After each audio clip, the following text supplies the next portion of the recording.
Good evening, ladies and gentlemen, and welcome to OGLSimRacing Championship 2014. We're at Canada for round 7 of the season, and you join us just as qualifying begins. Alex Cooper just left the pit lane and is about to start his first flying lap of this 20-minute qualifying session. Alex Cooper, who is so far dominating this OGL season, and we'll be looking to see if anyone could stop him in this event. Times are looking pretty close in practice so far. It's Luke who returns after missing the Monaco Grand Prix in the Lotus. Times are looking close between them. Tommy Hagen also was pretty high up earlier, and a few other names hoping to surprise as we enter the 18 minutes remaining. Alex Cooper in the middle of his lap. Not a normal co-commentator with me today, but I do have the amazing Matthew. Good evening, Matt. Then I'm not normal. You're never normal, man. Yeah, I'll be here unless Lee Miller or Max Kane crashes out, and then you'll be graced with their wonderful voice. I'm sure Lee just cut a corner, so ban him and send him in here. Did he? Oh, I'll have to have a look at that. I've got my laptop poised at the final chicane, just in case I catch anybody. Yeah. This is the main event, ladies and gentlemen. That'll test everyone on their braking skills, because it is all heavy braking. Oh, And yeah. after the second phase of this race, second half, you will see probably brake failures as we enter the final stage, especially after a safety car. Is when I see brakes go normally, because they have that chance to cool down and then they have to be warmed up again, and that takes a lot out of the brakes. Not too sure we will see many brake failures today. It just depends how many brake discs they run, because a lot of times if you run full brake discs, just on a normal track they go to about half. So this is a lot heavier. So I don't think we'll see that many. Maybe one or two, but I don't think we'll have the whole field crashing out like we've had in previous years. And the weather also looks like it's going to be a dry race, so we won't have that to slow down the braking. But yeah, I think it's going to be a good race, I reckon. So the first runs are basically done from the drivers now. It's Alex Cooper on pole. His teammate Daniel Lovett up in P2 at the moment. Tom O'Klinski is third in the Sauber, and it's Rondor fourth. Looking forward to seeing Luke, but I can't find him. What place is he? 18 is that? Nope. Let me have a look for you. Luke is 13th at the minute. Ah, there we are. At least we get to watch his first lap back. He is on the super soft tyre, so I'm assuming that he will go right to the top at some point. I think it's Luke's game today. I think he's got the speed. Haven't seen him too much in practice, but I think that's typical Luke sandbagging. I reckon that he'll be straight up there when we go to it, as Dan Lovett has left the server. Well, he was so shocked he got second, he's left. Yeah, passed out and disconnected from the server. Unless he cut the chicane. Oh, no, I was watching the lap. He hit the ball on the outside, he was alright. Both the Rib brothers are 9th and 10th, so it's good to see them consistently next to each other as Luke enters the first few corners wide on turn 2, but he manages to recover it. Good acceleration down the straight into the next chicane, the heavy braking again. Not troubling the curbs too much is old Luke, but he keeps it going. And as we enter the first sector now, he is not going to get me a sector time. So I'll have to wait till sector 2. I hate it when the server does that. Awkward. But anyway, clean lap so far anyway, as we go down the back straight under the bridge. And it is another tidy corner. Catching up to a back marker, this might give him a nice bit of slipstream down the back straight also. As we enter sector 2, and he's currently 3 tenths down on Alex. As wow, the hairpin is quite bumpy on this mod, isn't it? This track version. Yeah, there's quite a lot of bumps on the inside. So if you just run a bit wide, I think that'll give you the optimal racing line, as Simon Maltby goes across it and cuts off and completely ignores my advice, but of course he can't hear me, so there we go.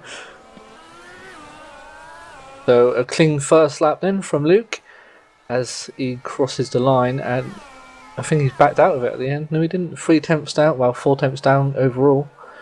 Off Alex Cooper. Might have been held up by the Mauricio, but probably not. So Alex Cooper's still going in P1 and still in the pit lane.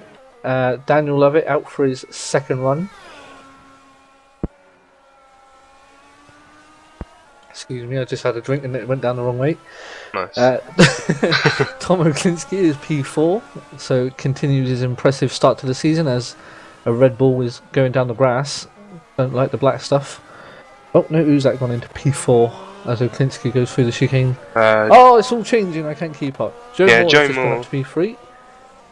So it's 1.1 down on Alex. There's just a tenth between Joe Moore and Dan Lovett, so that's going to be interesting to watch in the last 10 minutes of qualifying, which have another disconnection there from Rob Laurie in the Ferrari. He's forgotten to run his RF scan or something like that. Naughty, naughty. As Stoiker in the Toro Rosso pops up to P6, Oklinski down to 7. Rondorf 8th, a minute ago I said he was 4th, so that's our quickest change in. Helvin is 9th. Is Lee Miller doing another I'm not qualifying session? It looks like he is. Probably. Then it's Volanu, Miles Dixon in P11 still in the pits. Maltby coming across the line now. Does he improve on his current time? Ching! And he goes up to P7. So that pushes everyone down a bit. Oh, and it was that. Apparently, this Sauber is the safety car. Ignore that. That's the TV star for you. I'm that much on it, I even remembered to press the live part on. Oh, so you're actually there that time? I was just about to double checking we're all live and okay, but if you've done that, it's okay. I'm good, I'm good. Dan Lovett currently 8/10 down in the sector 2. In the Mercedes is going down the back straight into the final chicane. Dan Lovett, who had an easy podium in Monaco until he dropped it out the hairpin, but he won't let me saying that, so I won't carry on. Out the last chicane he goes. And will he make it a Mercedes 1, 2? Nope, but he improves his time. Just about. And stays P3. So Joe Moore has left the game again. And this is what people leave and disconnect, and it causes other people to crash. So hopefully Joe can get in and back and do a few more laps before the session ends. He will be a net P3, I think. No, I think Dan's gone a bit quicker, so I reckon Joe Moore will be down to P4 now once he regains his position. Oh, a skin update for the McLaren. I like that. Nice, isn't it? Beautiful. I commandeered it from somewhere, but I think it looks nice.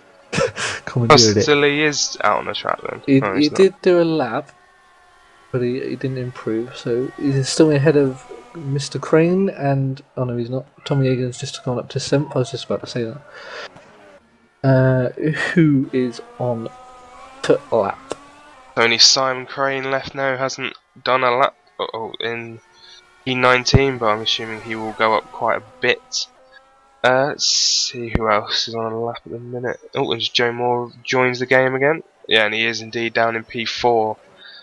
That says Radek Halbin jumps up to P5, just ahead of Andy. I think Andy has left the game now as well. Interesting.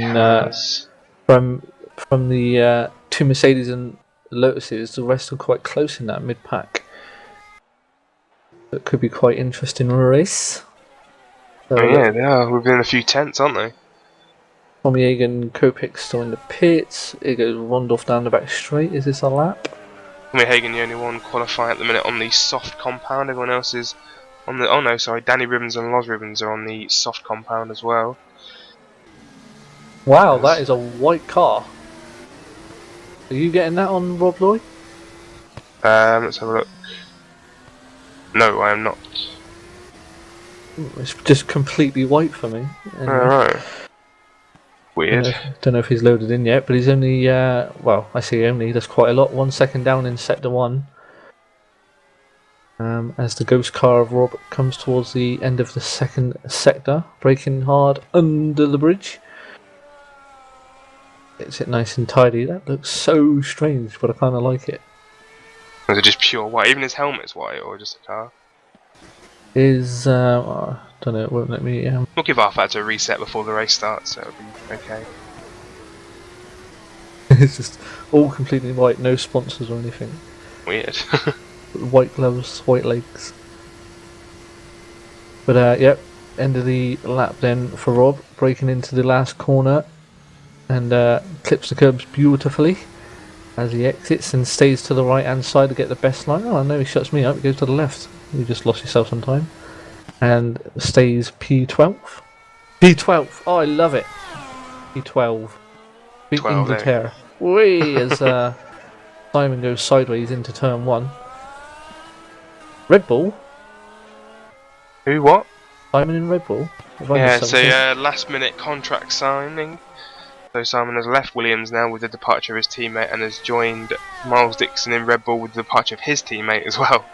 So, there we go. They'll be back next race as teammates in Williams now. Probably, yeah. Probably have some sort of falling out at some point. We'll watch Simon finish this current lap. I can hear the turbo through your computer on headset, it sounds awesome. Can you? Probably when I'm talking. Yeah.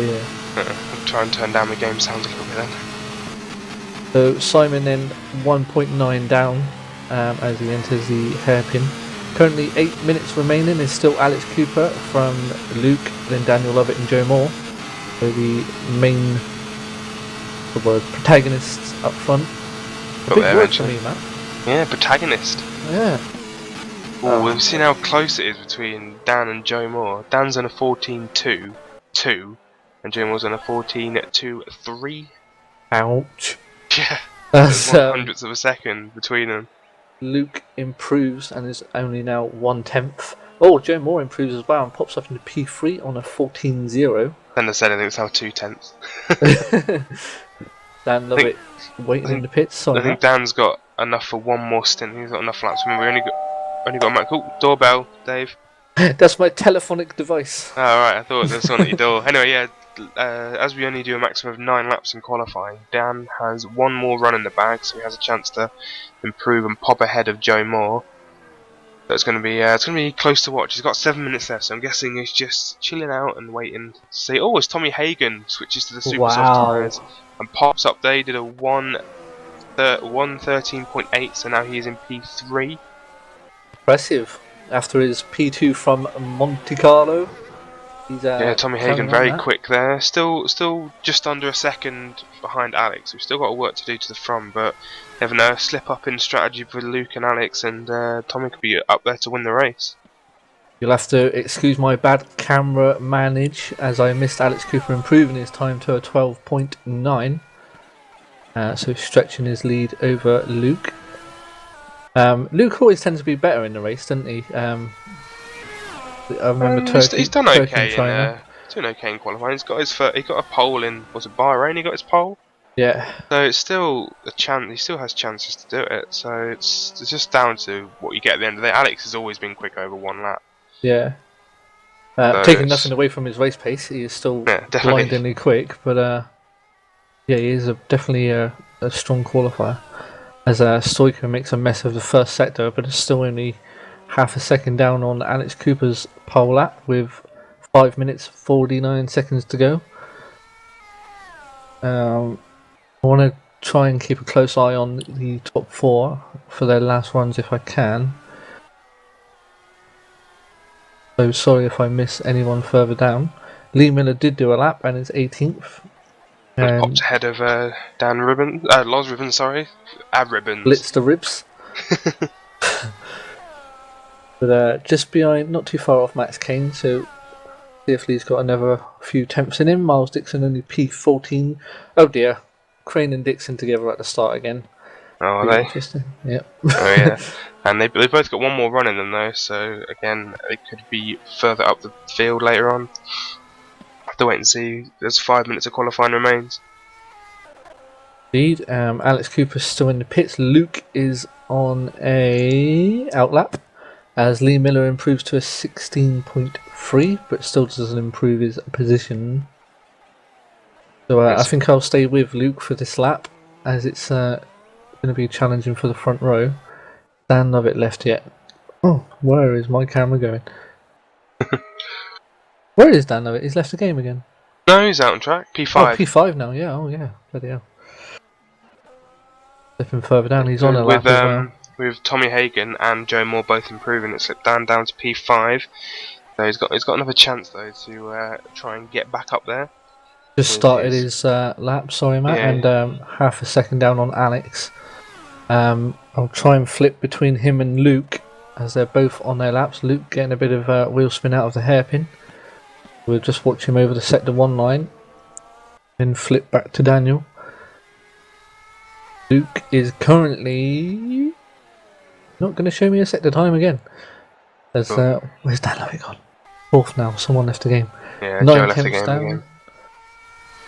So if Dan keeps this sector going, he will beat Joe by a 10th, but he'll probably lose a 10th from the exit of that hairpin by the looks of it. Out of the last corner goes Daniel with 3 minutes 30 seconds. We won't know if he's beaten Joe or not. It doesn't look like he has. No, 14.3. As he goes wide. Yeah, he's pulling off. He's give that one up. So cut back to Luke then, the only one that can challenge Alex Cooper for pole, and he's currently 0.1 down in sector 2. So it's all down to this final corner for Luke. And it was a good one. And let's see if it improves. It sticks to the right hand side for the best line. And it is a 13.1, so he improves his time but not position. Not enough, no. As we have a lovely error. Oh, you've been errored, have you? I've been errored. Something about Lotus material, blah blah blah. Hang on, don't close that arrow. Switch back to something else, but don't close the arrow. I need to look at it. I love Mario. We can just pad while I have a look at that error. So, yep, time currently not short, as I can't see a thing. We've got 2 minutes of qualifying left. It doesn't look like Alex or Luke are going to be setting any more laps because Luke's out of laps now. So unless Tommy Hagen can do something about that, it looks like Alex has got it pretty much sewn up. As I can't do anything. Oh, it's back. Don't switch to it yet though, Dave, because I want to take something. Yeah, Joe Moore's a temporary car, so we can use it, but just don't switch to Joe Moore because it's a temporary car. We need to restart the game after qualifying, so we'll do that in the next minute or two. So just pad along, just don't switch to him.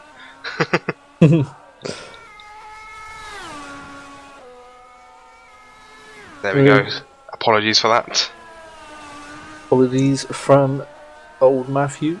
I say old, he's like half my age, so anyway. There's Alex Cooper then, and is this an in lap, an out lap? Well, I haven't got a clue, but he gets it wrong anyway. Luke's in the pit, so he's not going to come out and do a time. Where's Jim? Well, I don't want to cut to him yet. Tommy Hagen is also cruising around at the minute.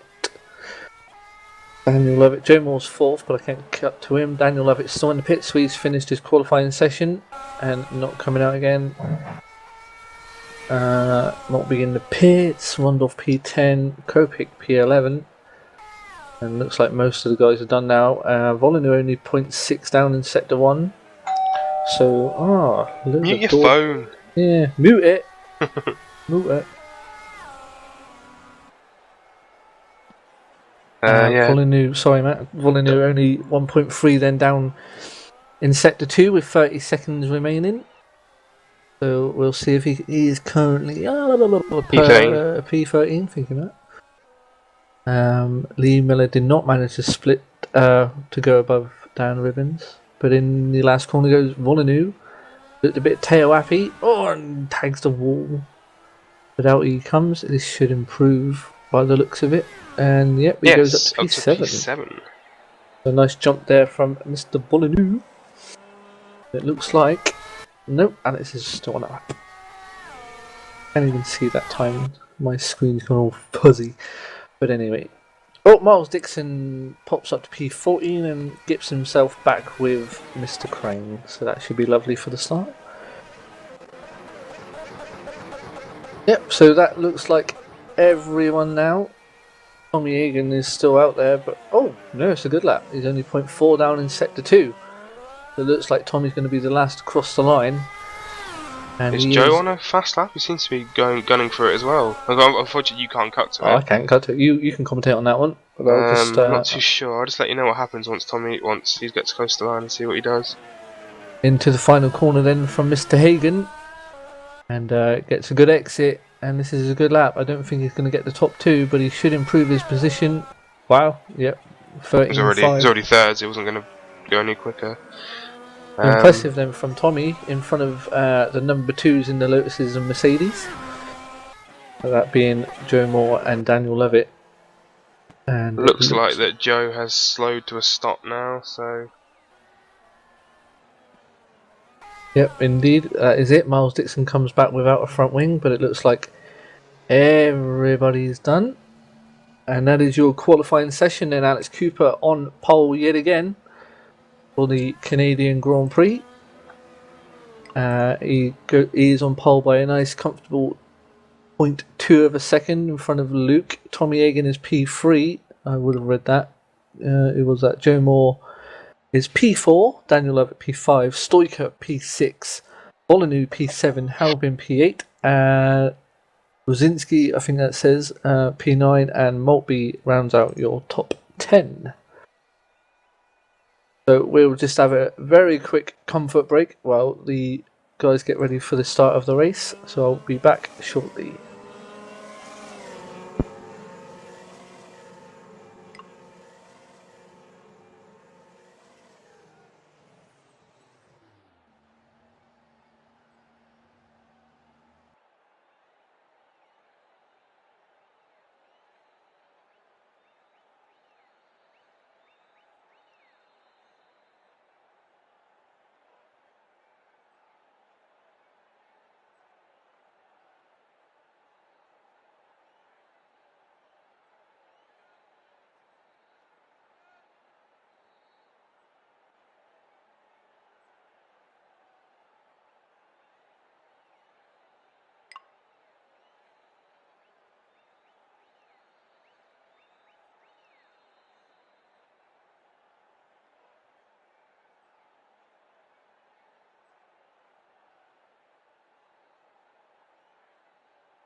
I just found my new way of entering a room.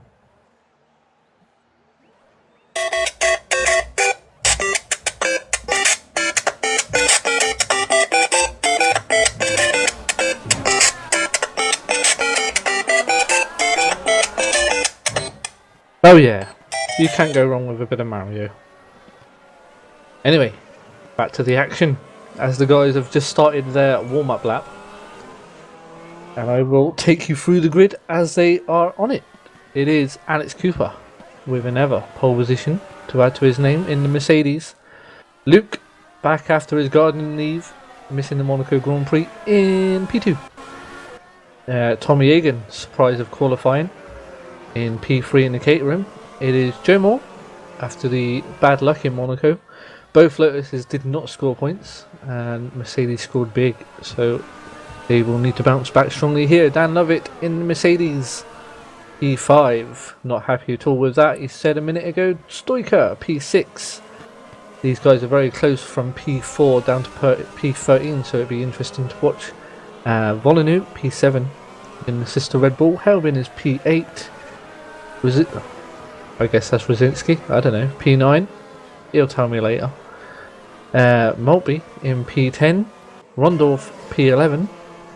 It is Kopik P12. Oklinski 13. Simon Crane 14 as the guys nearly crash into each other. Simon Crane actually said to watch out for his start. He's going to be P5 at the end of lap 1. Let's see if he does that. His teammate new for this race, Miles Dixon, P15. Rob Laurie, P16, poor qualifying performance from him. Max Kane will be P17. Dan Ribbons, P18 in the Mauritia. Then it is Lee of the Miller, P19 in the McLaren. Again, with no teammate. So someone please sign up and join Mr. Miller. He deserves a good teammate. And last but not least, it is Loz Ribbons. Ribbons. They'll correct me on that later as well. In P20. As they form up on the grid. Nice Lotus on the grass there. Not Lotus, sorry. In the background. But here they go then. Just filling up the last grid slots. And we will just wait for those famous 5 red lights. Here they come now. We're already on the 3rd. There's the 4th and the 5th. Boom! The lights go out and we are away in Canada. It's a great start from Tommy Egan. He's in between the 2 leaders. And he's trying around the outside of Alex Cooper, who gets tagged by Tommy, I think. But safely through turn 1 just about as Alex Cooper's engine is smoking as they enter the first chicane, and we all look pretty tidy through there. Lee Miller rounding out the back of the pack. Oh, as Tommy Egan nearly swipes out the championship leader, but through Alex Cooper goes, and he has a comfortable-ish lead already. And it's Luke who's being held up by Tommy at the moment, who needs a good strong race, does Luke, after missing the Monaco Grand Prix. Dan Lovett with a great start up into P4 in Mercedes, but already got Joe Moore looking down the outside. Oh my god, he nearly took him out. Mr. Crane is not in P5 like he promised, so I'm going to have a word with him after this race. Volinu made it to P6 with Stoiker 7. 8th is Wazitsky, Helbin 9, but Miles Dixon, Simon Crane's teammate, is one that made the places up at the start. All that promises come to an end from Simon Crane, who's still down in 12th place. Fight through the chicane, everyone is, as wait a minute, did I just see Tommy Egan in the lead? Yes I did, look at this. Sorry I missed that, guys. Tommy Egan did take the lead of the race. And had a nice fight with Alex Cooper through the first corner as well. But look at this from Tommy Hagen. He's all over the back of Alex Cooper as Dan Lovett in the background goes a tad wide. But it is a Caterham driver that looks more comfortable at the moment as we are into lap 2.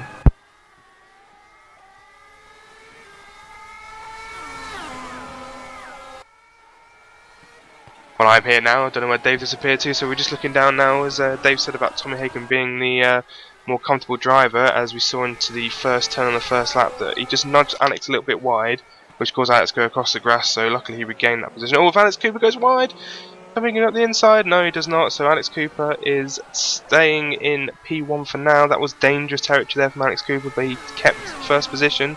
Tommy Hagen in P2 and Luke in P3. So it's a great start to the race for Tommy Hagen. He's all over the back of Alex Cooper. Alex is not looking comfortable at this moment in time of the race. I think Tommy Hagen might have a look down into turn 1 now as we have a look at Tommy. Well, I assume we're having a look at Tommy. Dave's doing the cameras, not me. No, so Tommy does not have a look down to turn 1. Alex is looking all over the place at the start of the race, isn't he? Does look a bit uncomfortable. He's getting the new pressure from these drivers. Something he's not been used to the last couple of races, but as Simon Crane is without a wheel. See, mate, he broke his promise to me. He said, "P5, Dave, watch out." happened. Where's Dan Lovett? Where's Dan Lovett? Oh, there's a big accident. Huge crash. I can see Helbin without a front wing. Where's Dan Lovett? Oh my days, he was just in 4th place again. And wow, Dan Lovett, what have you done to that car? No there was a wing, huge 2 wheels crash. missing. Wow, look at this. I'm guessing you're Safety coming car out, is going to Matt. have to be deployed. I'm just going to get a replay of this a minute while you're bringing the safety car out. Wow. It looks like it was caused by Mr. Daniel Lovett. Let me just get back a bit. Here we go then. So Dan loses control out of the corner and rejoins the track. Very stupidly, if I might add, from Daniel Lovett. I'm surprised he did that in front of the whole field and causes a massive pile up. It looks like we've only lost one other driver from that incident. But yeah, I'm very, very shocked Daniel Lovett, with his experience, did that as he been trying to recover back to the pit lane. It looks like he's reached that Mercedes in the third chicane, sorry. Safety car is out, so don't worry, you're not missing any action. Trying to see if Daniel Lovett can get back to the pit lane. It was Oklinski that he took out in the background. The safety car is waiting at the end of the pit lane for the drivers. I don't think, even if Daniel gets back, it's going to repair the wheels on that car. It didn't in Monaco, but we'll wait and see. Daniel just carefully goes into the hairpin and lets everyone through. Just letting the Ferrari through. Let's hope it does fix the car. I would like to see Daniel still in the race, even though Oklinski was pretty much robbed. But we'll wait Daniel Lovett now to come to the pit lane. So it's still, as the safety car comes out, Alex Cooper from Tommy Hagen, then Luke, then Joe Moore. So the points lost by Lotus already look to be gained with Daniel Lovett's troubles so far this race.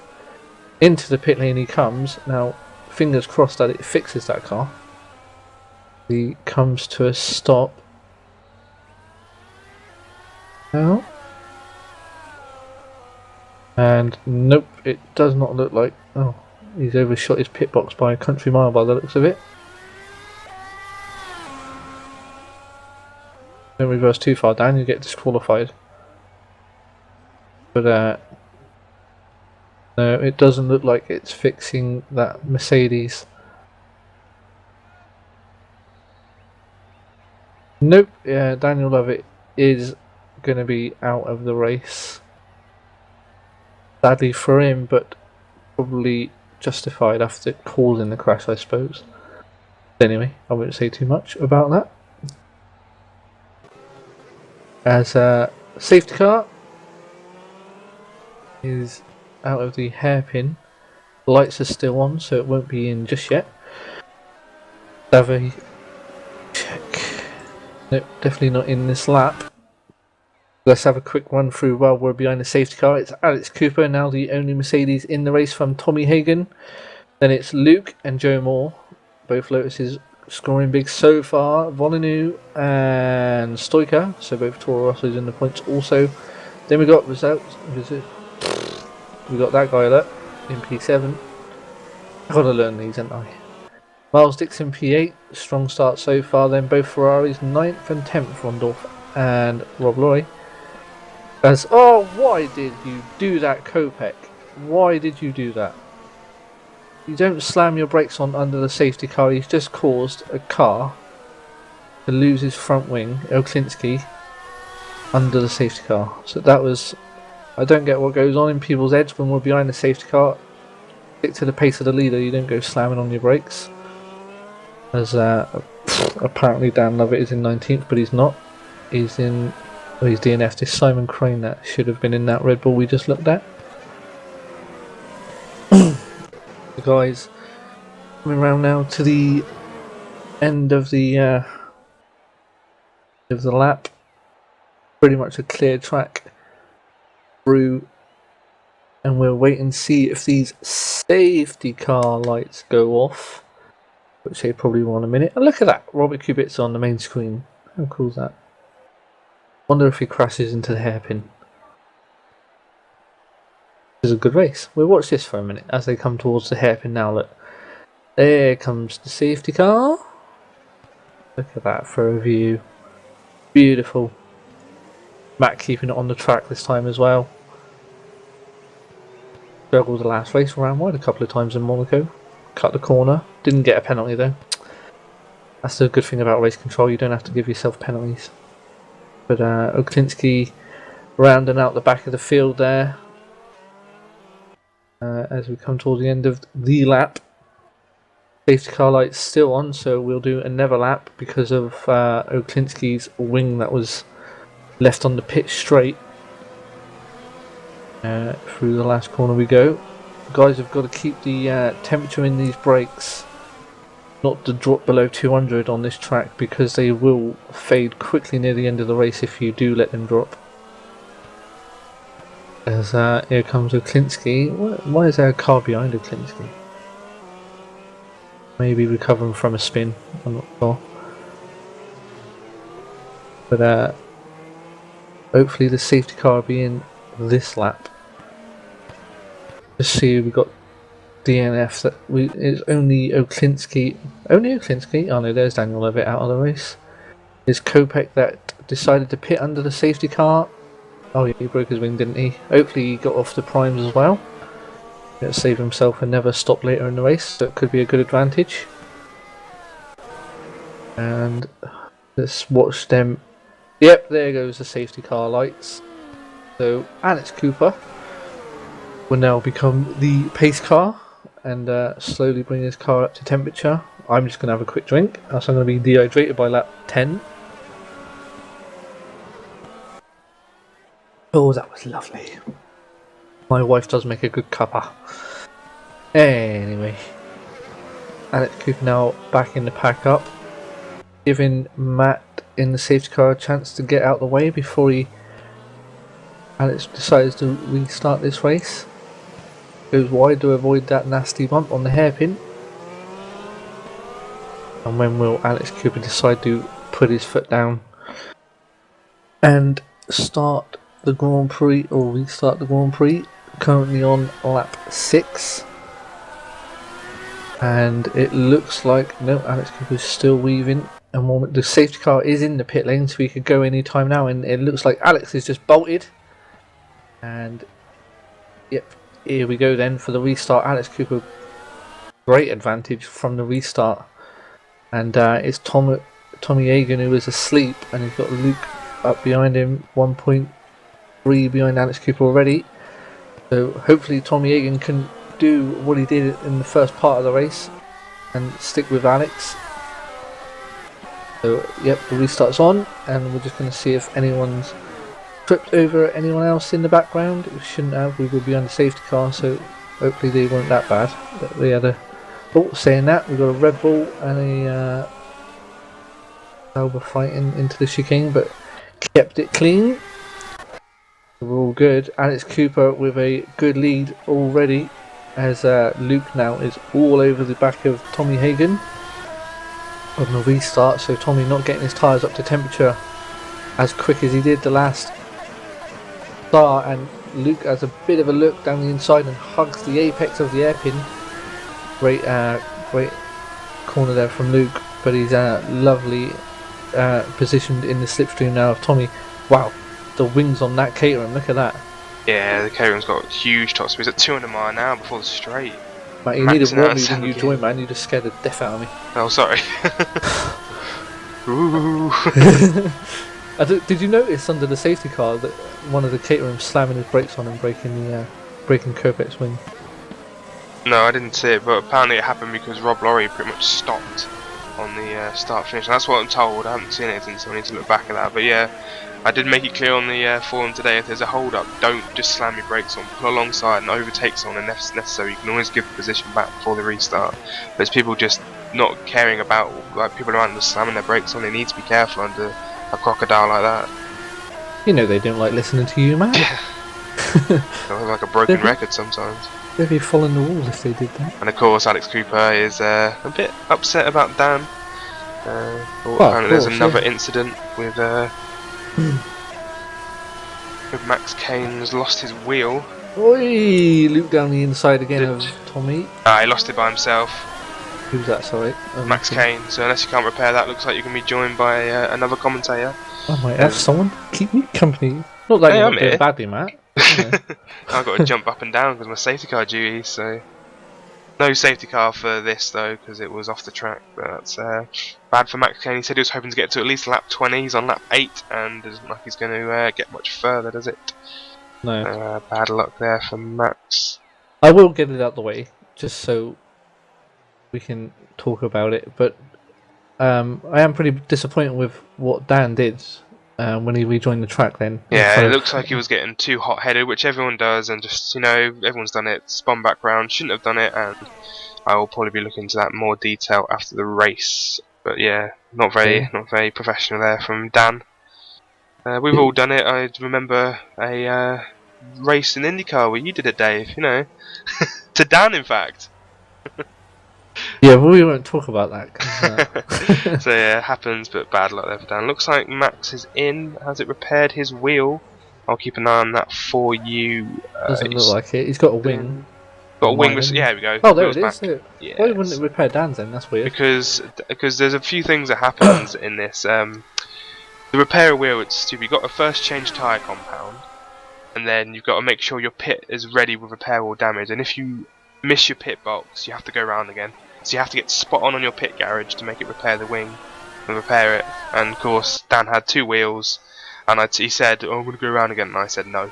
Fair enough. It's Tommy Hagen with the fastest lap, 1:16.0, and closes Alex Cooper by a 10th. So the low wings on that Caterham working well, and they'll do justice later in the race as well when he's got low fuel. Max Kane has come out in the worst position possible. He came out in front of Joe Moore in P4. Awesome. Lost an entire lap just because. Oh, and there's another wheel on Simons. That's the second wheel he's lost this race. Let's see how he did that. Simons? Yeah. There he is.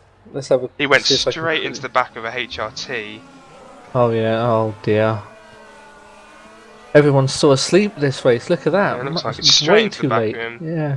No idea what Simon was playing out there, but it looks like the HRT is also out of the race. Kopech just recovered as well from having his wing bluntly took off by someone. So that is a HRT on the track, but it is out of the way, so that will be cleared without a safety car. So, sorry, Matt. Tommy Hagen stretching his legs now over Luke a tiny bit, and maybe. There's a wheel there. Maybe closing in on Alex again this lap, is he? Yeah, another 10th closed from Tommy Hagen on Alex Cooper. Might have to throw a safety car because the HRT has not. There it goes, moved now. I was about to say give it another minute, and I was going to have to throw a safety car for the frickin' HRT, but it moved out of the way in time. Impressive start from Miles Dixon up into P6 and challenging the Toro Rosso of Stoica on lap 11. So. Simon Crane promised a big start and the fast pace, but his teammate that is doing it so far, Rondorf in P7, keeping a close eye in case of any incidents. Dan Ribbons on around the outside of. Wow, that was good. Oh, it's Max Kane letting him through. I was going to say that's impressive, but Maltby under pressure from the other Ribbons brother in P12, 11 and 12, and it looks like Laws should have a nice run on him going down to the hairpin. Sorry, I was doing my incidents. Who? What? Oh, and Luke spun. Oh, there it is. Luke is now down into P4 after. Let's have a look, see what he did. No, didn't do anything. It was just him spinning by himself.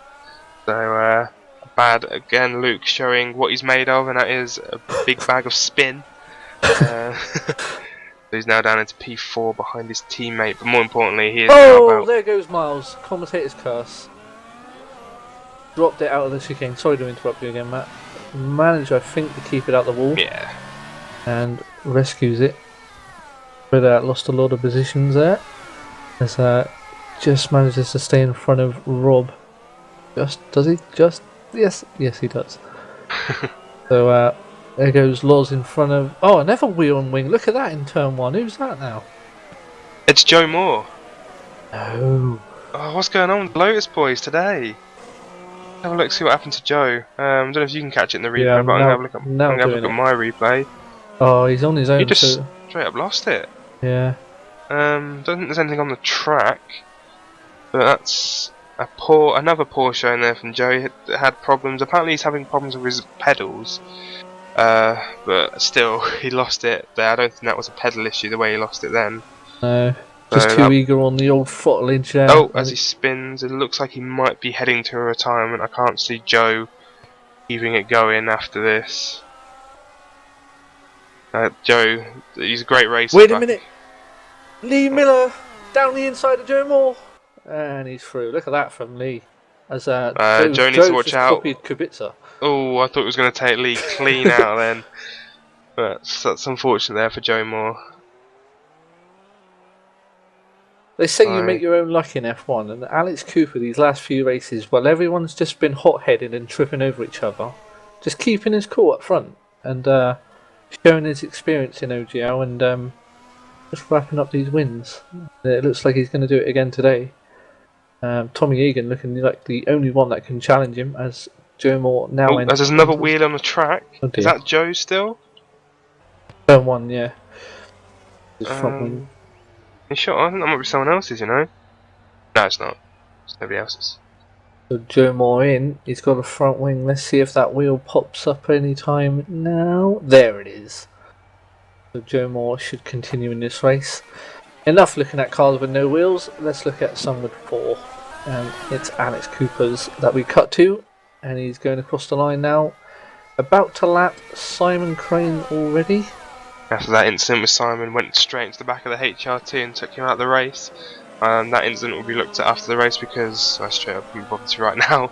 But there's nothing I could have done. Simon had to go into the pit lane and Gregory was out of the race. So there's no penalty I could have given during the race that we looked at after, and probably some licence points will be awarded.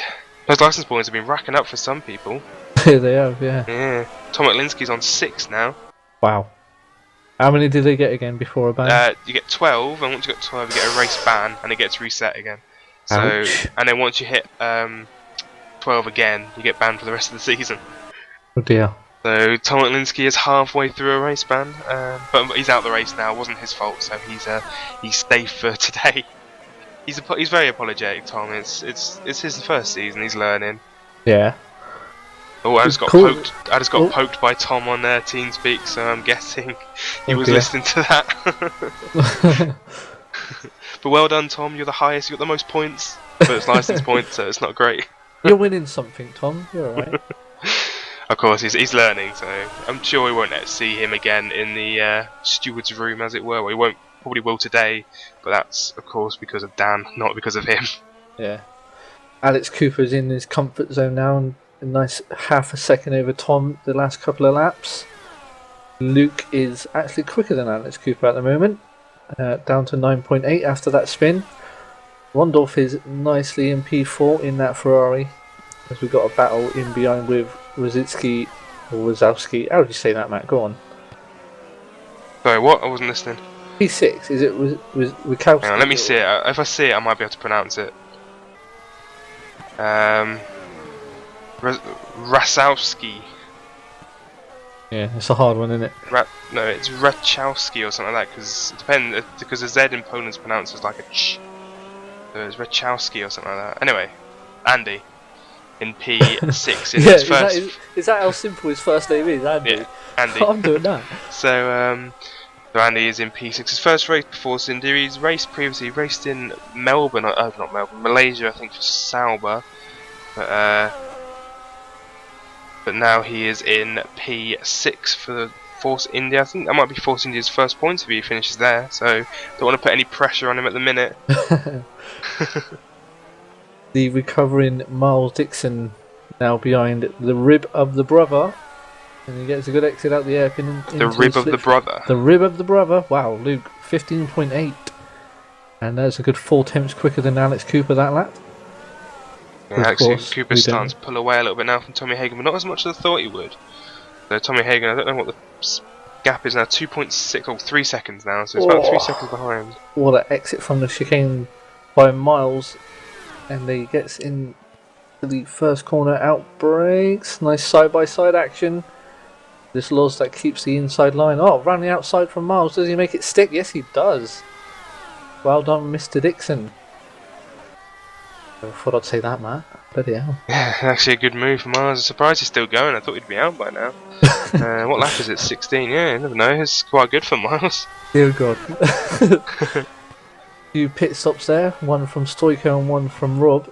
Hopefully they were scheduled. Lee Miller in the unlucky place of 13. Still ahead of Volinu and Mr. Crane, who's... There is a yellow flag. Uh-oh. And it is for Max Kane again, losing his wheel again. Come on, Max. He's lost the other side now, so he's lost one side now, he's lost the other. Again, there's nothing on the race track, so there will not be a safety car for that. Oof. Again, it's just Max unlucky. He needs to test more. He needs to test. I know he's been busy and stuff, but either test Max or permanently be a commentator. Then no, keeps it entertaining for us, doesn't he? As I see him drive. I don't know if you're watching him drive around with 3 wheels. Nice. Anyway, should we actually watch some proper action? Oh. P9. Andy is closing on Radic, isn't he? I think everyone's been watching a program about Robin Reliance because they all like their 3 wheels today, don't they? They all seem to be 3-wheelers today. A lot of people have been onto 3 wheels. 2 people have been on it twice today. So Simon Crane and Max Ken have both lost wheels twice. Well, of course, Dan's lost 2 wheels as well, but that was at the same time. Just say how many people are running now? There were 17 people running out of the 20 that started. Gregory Copepick got hit by Simon Crane and lost his engine. And of course, Tom Oglinski got hit by Dan Lovett, and they both retired as Max Kane looks like he almost took someone out then. Naughty. As Max is just sitting there at the chicane. What's he doing? Is he trying to cause a safety car, the cheeky boy? And I think Max should just park that. He's showing me his incident button, but I think he should just give up and park that. I will tell him to park it. So we have Helbin and Andy in P8 coming down towards the chicane. Running low wings, isn't they, these guys today? There's Max's car. Oh, bless him. There you go, told him to park it. It's game over for him. I think he was caught there. And that's the arrows stricken. Have we got Dan in here now? And we have. Hello, Dan. So, love it. Let's talk us through your crash. Now it's time for you to say your opinion and whatever. I've just lost it. Yeah. Crashed and then came back onto the racing line and wiped out 2 Saubers, I believe. Yeah. I've apologised on the forums. Got nothing else to say really. Apart from I am suffering with FPS again, so I need to sort that out. Rubbish PC, mate. Yeah. You need to get one from Tesco's like me, they last forever. Alright, I would have asked them, but you probably wouldn't like what I'll say. So, Ooh, go on, I want to hear some drama there. is Dan still there? Yeah, I'm still here. No, I would don't want to have a go at you, but I was just wondering why a guy of so much experience would pull in front of a load of cars coming on the racing line like that. Yeah, it's a good question. I don't know. I know it was a silly thing to do. I expect definitely some sort of penalty. I've already spoke to Matt just after it happened. So yeah, not good. Are you under pressure from Alex? Because we've noticed you in quite comfortable positions lately, and making little tiny errors. Are you trying to prove something to keep your drive, or? Maybe there is a bit of that. I don't know. I just feel like I should be better than what I'm doing at the minute, and I think that's getting to me. I think my own worst enemy is myself. Because I'm just thinking too much, driving too much, especially when I'm testing. I'm over driving it. I did a lot of Motec with Alex yesterday, and it's clear just from the data that I'm just over driving the car. Sorry to interrupt you. Tommy Hagen's in the pits, so from P2. So Tommy Hagen's now pitted, and he's now still on the super soft tyre. So that's be interesting to look out for Alex. See if he responds or stays out for a little bit longer. Sorry, Dan, continue.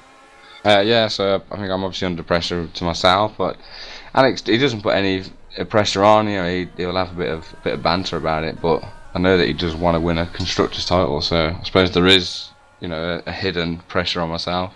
But don't worry, Dan. The pressure's off for this race because Joe Moore's currently in P16. Yeah, I should still be there though, but your opportunity for scoring some big points against Joe has been missed because you're rubbish. Oh, as Alex looks up and goes wide, don't you caught that, Dave? I'm just too busy laughing at you calling Dan rubbish. Oh, sorry, Dan. I like the way how blunt you are. It's all banter, all love for Dan. He knows I love him, really. I reckon there's too much time on Euro Truck. You're not used to the handling. Hey, there's nothing wrong with a cheeky bit of Euro Truck Simulator. Alex Cooper does respond to Tommy and pits on lap 20. Also, just got to mention we now have Max Kane in here. Hello, Max. Hello. Four-way commentary time. Yay! yeah. Someone rejoin and knock out Liam in it. Oh, then there'd be 5 people. That would just be too crowded then. I also want to get since now Dan's in here, I want to get Tom Oglinski in so he can have a little conversation with him and apologise face to face live on the stream. Hey Tom, are you there? Tom Oglinski there? Oh, he's not there. He let's let him do that in private. Hang on. First. Good afternoon. There we go.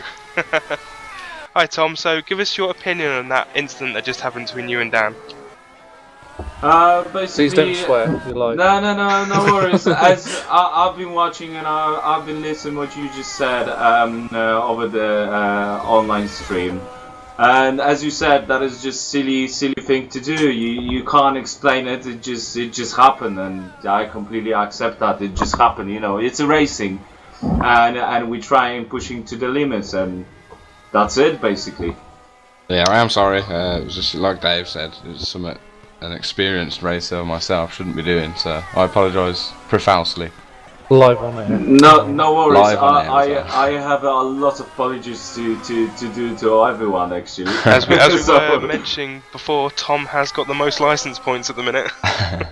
Yeah, by the way, how many I have left? You've got 6 right now, and you have 6 left, so you're halfway through them at the minute. And if you reach that 6, unfortunately, you'll get a race ban. Oh, yeah, I know what it's happened if I'm gonna reach those 6, the other 6, but yeah, hopefully it's not gonna happen. Yeah, hopefully we won't see you again getting penalties or anything, Tom. Yeah, no, as I mentioned over the mails, I need experience. Definitely. I need to do much more racings, much more tests. However, everyone has a second life and job to do. Yeah, indeed. So I was a little bit struggling with the time to fit everything in. It didn't happen today. I didn't even have the pace, to be absolutely honest. So, no offense really. Alright, well, thank you very much for taking time out, and if we struggle for material, we might drag you back in for a little bit more banter. No worries, happy to do so. Happy to do the interview. See you later, mate. Is Dan still with us? Yeah, Yeah, it's a 4-way commentary. Okay. I'll Dan. stay if you like. My thing in commentary is if someone's out the race, I like to do a little surprise on them. Oh, So no. if you're still in the server, look at Oh. P7, Yeah. and the next 2 laps is all yours. Oh. Got burnt. Wow. Yeah, I'm under pressure now. I haven't got the skills what you've got, Dave. I'm afraid. You're I will looking say at this: Miles in the Red Doru's Bull, should so be Doru's quick. I'm Miles very, Dixon's very all over the surprised back at of him. Miles. Look at Yeah. this, all over the back of him here. Could have him on this straight. That's all I've Come down, I got. need to feel the silence. That's all I've I got. like it. I like it. I reckon he's gonna stick it up the inside here. Go on, Miles. You're not meant to Go on, guess though. Getting a drag on. He's trying to run the outside. Oh, double bluff. Oh. Little lock up there from Miles. Oh, Doru slapped the wall as he come round. Oh, I keep forgetting it's Dan's time to shine. I keep interrupting him. I'm under pressure. I don't know what to say. Oh, Doru cutting a bit there, using all the track. I don't think Miles is going to have him, or there's going to be an accident. Oh, he's got it on the inside. He's going to go inside. No, he's not. Yes, he is. Yes, he Oh, is. what a move! Forces him off. Nice. Well done, Daniel. I think I'll leave Dan there for now. Bad laugh. That was good. Well done, Dan. You can have Don't hear another from later. Max much. You right, Max? Massively impressed with Miles here. He's doing I'm really just waiting for you not to talk about how I retired. Oh, yeah, we've already discussed that. Oh, Don't we worry. can do that again if you Yeah. want. What are you doing losing 2 wheels, you dopey div? Well, I just Hang on, can I stop you there, Max? I can beat you there. I lost 2 wheels, a front wing and a rear wing. So there you go. I lost my front right twice. So No, you lost your front left the first time, then the is it front right left? the I other wasn't time. even paying attention. I Yeah, just so you lost lost both the your front tyre. ones at different times. Oh, Sorry, well. guys, enough with the wheel count. Maltby's all over the back of Rob Laurie as we go down the back straight. Little bit of a poor exit, but those Caterhams are running very low wings this race, so we should see him just fly past as we come towards the chicane. No? Yes? No? No? Yes? You might be saving it down to turn 1, I reckon. Not risking Yeah. it for a biscuit. Tommy's top speed was 205 in qualifying. And Simon Maltby's then was 200, so they're running very similar setups. Probably Simon Maltby's running a little bit more wing because he's probably not as confident with the car as Tommy is. But yeah, still, Simon Maltby's improved a lot since the first race. He's scoring his first points in Monaco, and looks like he might be doing that today if he can get past Rob. Oh, he's already in the points. If he stays where he is, he might be doing it. Very bad exit from Rob out of that chicane. It's given Maltby a run, but he had to lift off. Look up again from Rob as they come out the chicane now. It's Alex still got a 5.2 second lead over Tommy. Luke over the last few laps has caught 2 seconds on Alex Cooper, but still a long way to go after his compulsory spin out of the hairpin. And we will carry on looking at Maltby, who's still closing on the back of Rob, coming down into the hairpin. Whoa! And that was late on the brakes. Sorry for my whoa there. In Andy's all over the back of Miles. I don't know if you've been paying attention to that. I didn't hear what you're on about. I don't know if Miles has just overtaken Andy because Andy's now on a soft tyre. But Miles must have just overtaken him. My apologies. So Miles is now on to P5 because there's obviously somebody in the pit lane. Dan Ribbons. As Ironet's now out, left the game. I don't know why. Sorry, someone continue while I check and see what happened there. Go on, Dan. You got one more lap.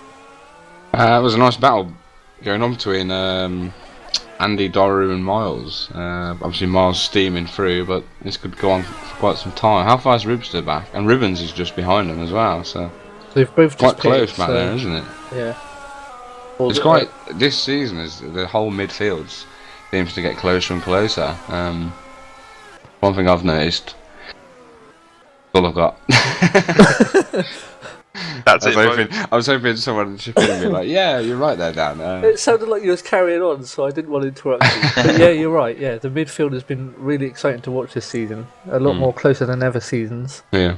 But it's kind of the same up front as every season we've had in OGL. There's always been the dominant force up front, Yeah. and then the rest fighting for that last podium position. Best of the rest. Indeed. I do love that bump in the hairpin. Like everyone are just doing wheelies. It's horrendous. It's so bad. You try and go around it, but of course you miss the apex by a mile, so you lose more time. So sometimes it's best to just hammer it over it and hope for the best. Consistent Miller still going. Unlucky P13 for him at the moment, but he's carrying the new lucky skin on that McLaren, and that does look beautiful. Oh, I say that and he runs wide. Oh, but I'll cut away from Lee now so I don't jinx him. Alex Cooper coming up behind to lap him, and he lets him through. I know that's Alex because Mr. Lovett's sitting next to me in the commentary. Don't rub it in anymore. I do, and I will. Max, have you seen the video I've made of Dan in Monza? What's this? I'll show you later. Oh. I just like to tease him, sort of. It's 10 seconds of fame in Monza, wasn't it, Dan? Yeah, I gotta step it up, and time's running out. Maybe I've just run out of talent. Oh, is that a breaking news of a retirement announcement or something?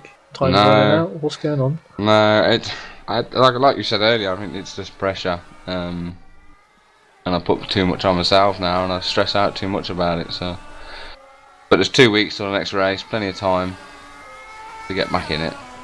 Indeed, don't let it get to you. We all know what you're capable of. Thank you, Dave. That's the nicest thing you said since I've been in this box. Oh, I thought I was talking to Max. I'm joking. No, it'll come to you, Dan. Just relax, mate. One thing I've noticed in this, Joe Moore is not progressing back through the field as I expected he would. Well, that car was pretty heavy damaged. Yeah, he doesn't look right. I'm guessing it's the damage.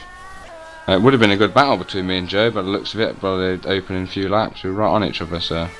Yeah. So, Tommy Egan has lost another few tenths, but Luke is still gaining on Alex Cooper. Rondorf on his own in P4. Miles Dixon, what a race so far from Miles, up in P5. Looking comfortable out there as well, not under pressure from anyone. Stoiker in the sister car, or sister team thing, in P6. Then it's Andy in P7. I'm glad Matt told me that name is Andy because I can't say his surname. I'm bad with my names, aren't I, Dan?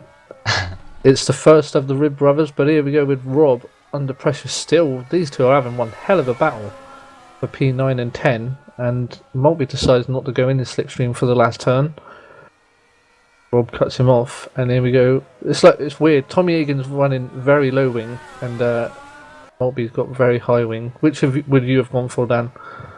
Or which did you go for? I always prefer higher wing. I've always preferred a higher wing. But I suppose it's just style, isn't it? Really, like Matt touched on, you have to have a lot of confidence to have lower wings, because obviously you haven't got as much downforce. So maybe Simon's gone for that, that direction with his car. So yeah, massively impressed with Simon. Actually, he's improving every time. But it's also his attitude. I mean, I don't know if you know that in the week he was testing and he cut the last chicane by pure accident, and he ended up doing a 13.2 or something, whatever it was, something crazy. And he went straight to Matt and messaged Matt to say that he'd cut. That was just in testing. And I thought that was really. It's just what the league needs. People like that. Yeah. I know he's more mature. He's older. I don't want to say old, but he's not of the younger generation. So I think I win the old one as well, don't I? I think we both are, mate. Yeah, we're both in that club, aren't we? So I've got most records on this league. I'm keeping this one. Included, yeah. Well, 30. You're 30, aren't you? Let's just stay at the 30. Yep. Yeah, we'll just stay at I'm 31 in a few days, actually. Yeah. Oh, Dan, you beat me to something. Well, the 8th of June. Yeah, well I know done, when Matt. your birthday is. Yeah, as Matt was just talking about Simon Maltby, how he's a great attitude, very mature, and how when he cut the track by accident, the first thing he did was message you and say, "Alright, don't make him get a bigger head already." No, I'm just saying it's definitely. It's definitely what we need in this league. People to are just honest, and I know that a lot of people would, if there'll be any problems, they would let me know. So yeah, it's just good showing that newer guys are willing to do that sort of stuff. Because if you're a little bit slow and you cut, you think, oh, maybe it's gonna look quick, I might leave it. But of course, Simon Maltby was honest and he didn't, so that's good. Keep it up, Simon. Rooting for you now. You need to score some points. Don't curse him. I think I just would have left it and pretended I was just blindingly quick. Look at me, one time. But anyway, Max has been quiet. Should we give Max a lap? Where's Max? Don't give me a lap, I don't want a lap. Well, you're having a lap, go on. Who do you want me to commentate over then? P9 and 10. P9 and 10, that's Simon and Rob. Oh, great, is they it? Right, down the front straight. Simon doesn't look close enough for this lap, so he'll just sit behind. Do it in the style of James Hunt. Let's challenge you. Nah, that's not gonna work. I can only do Anthony Davidson. We were sorry. about to say who's James Hunt. No, I wasn't. I know who James Hunt is. I'm Oh, actually you went, stupid. who? I thought you were going to say that. I was like, Max. So that's called Simon then, because we've been talking about different Simons. I'm only 19. Come on. Oh, why is Lee going so slowly? Did Lee spin into the pit lane? Hope not. Please let me sit. Please tell me Lee What spun into place the is pit lane. Lee? 13th. No, he just went really slowly into the pit lane. Like, Nah, you got to be careful. You know, there could be bumps. yeah, but look how slow he went into the pit lane. Poor Lee. He didn't get a penalty though, so I guess that's the main thing. He didn't get a penalty for going for speed in the pit lane. Simon's much closer this lap as they approach the hairpin.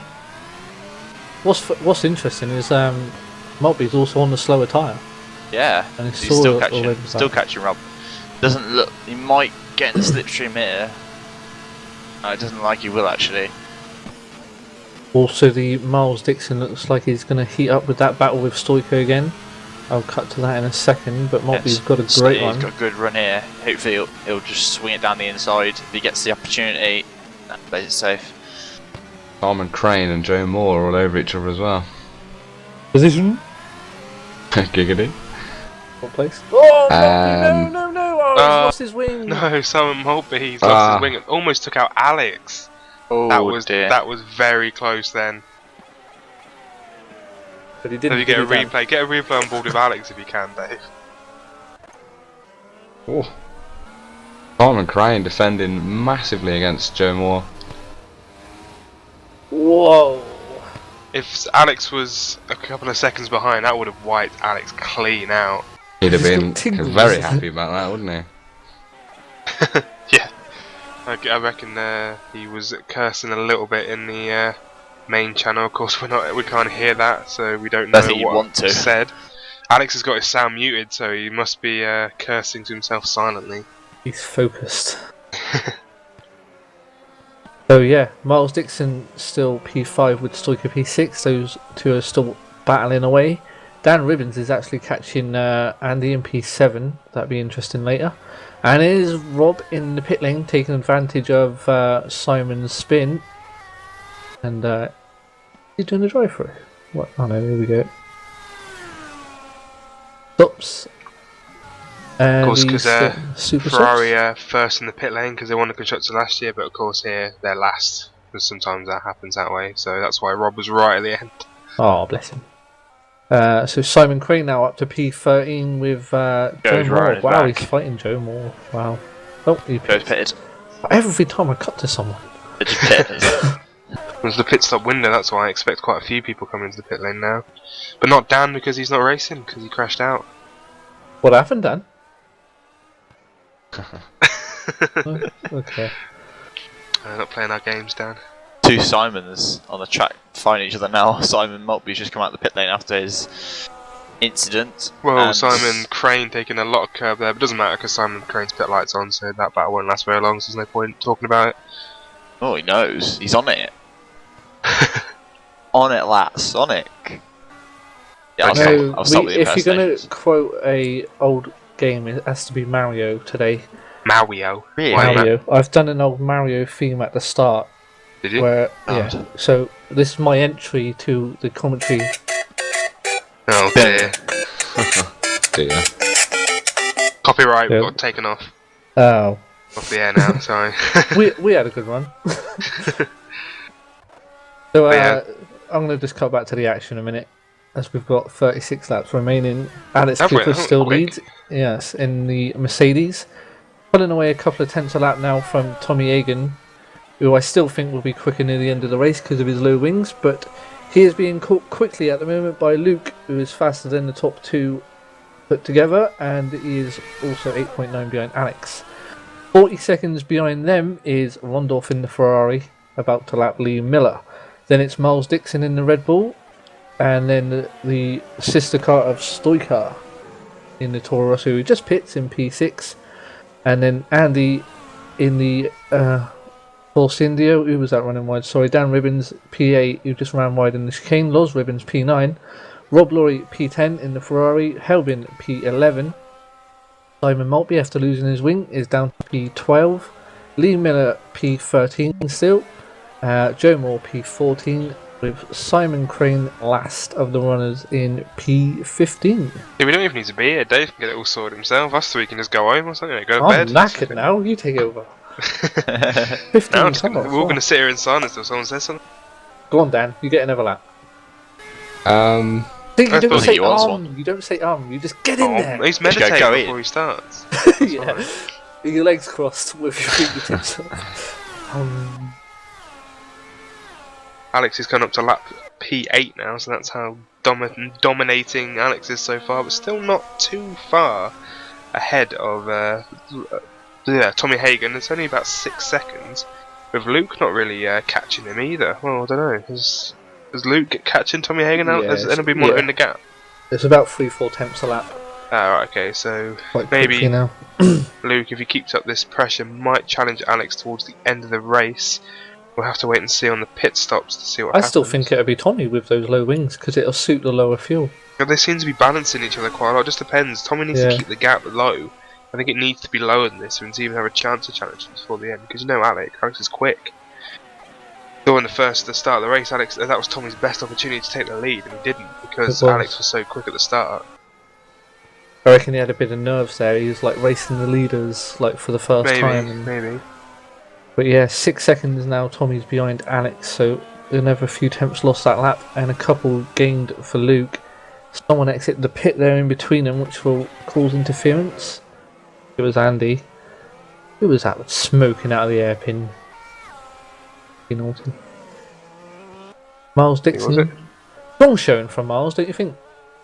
P5, not been in any. He's in P5 at the minute. That's great. Yeah. And it's probably he's out of sync with the pit stops. I'm not too sure because actually no, saying that Fleming Rondell's in P4. He might be in sync actually. Of course, with two of the main runners, Dan and Joe, quite far out, it's going to make some people who aren't using it. Oh, as Radek Helbin's without a wheel. Unfortunately, I don't have my replay, so I cannot see where it is. PM10, Rob Laurie is all over the back of that Marussia as he has a look down the inside of the hairpin, looks up, but still manages to hug the apex. Loses a bit of ground on exit, but he looks a lot quicker. Of course, Rob just pitted, so he's on the fresher tyres. Yeah, and look at that slipstream. Boom! Down the inside of the hairpin. Oh. I thought Loz was trying to brake test in there. I was going to say that is late braking. That's another battle. See, every time I look at a battle, I'm just going to sit looking at the hedge. That's going to be a very good camera view. Fleming's got his pit light on now, so I guess him's coming. That's the thing. It's lucky for Joe that Fleming's coming to the pits because Joe's quicker and caught up to the back of Fleming. Would he have challenged for an overtake? Do you think? I think he would have sat behind. Well, luckily we won't find out. Well, talking of catching up, Luke is now right on the back of Tommy. Yeah, it's within about a second now, isn't it? Pulled the gap up now, so see what these two can do to challenge Alex. I think they're still losing time. Of course, my live timings have gone down on my laptop, so I can't see. Well, Luke's who's doing quickly what. gaining, but Tommy's losing about half a second now, so he's going to Luke's hold got up his pit Luke. light on, sorry. So he'll be probably coming into the pit this lap, unless it's just to try and confuse us. But yeah, Luke is having his pit light on, so I'm He guessing doesn't need to confuse us. he's going to zip Tommy's straight winning past. it, yeah. So in the pits comes Luke. Good And choice slows there down from Tom. Luke. Caught up to the back and dives into the pits. He saves risking an overtake. And There's another set of super softs on. He So is. that's in the way. 3 stops for Luke, at least. And yeah, Tommy losing another half a second that lap. Alex. Tommy's going to have to respond. He's going to have to pit now. And I believe he is going to pit as his pit light is on, and also Miles Dixon is going to pit as well as his pit light is on. So he is currently in P4, but Fleming Rondell's right behind him on the soft compound tyre. So it looks like that he will lose that soon. Also further down the field, Dan Ribbons is in P6, so another alright showing from him after his podium in the last race. You did all that without a breath. It's just because of my boss, that's why. Professional radio voice. You take little breaths in between words if you're going to have to talk quite a long time, so that's what you do. I breathe in my ears, so I don't have to. I don't think that works. The human body does that, unfortunately, Dave. So Tommy Hagen's now coming down the back straight, so we're going to have to keep an eye on him, see how close he is to Luke. Has someone got Luke to see? We'll keep an eye on Luke and see what happens. I'll go on board with him as he's on the undercut. Yeah. He might get a bit of a toe off Radek actually. If Radek stays out on There's a yellow flag. Andy has Andy's spun lost and it. he's Oh, inside the wheels there, Luke. Might just be off the racing line. Wheel, I think. That is just off the racing line, I believe. So that's a shame for Andy. He was going strong. Sorry, Luke where is is turn where one. is he?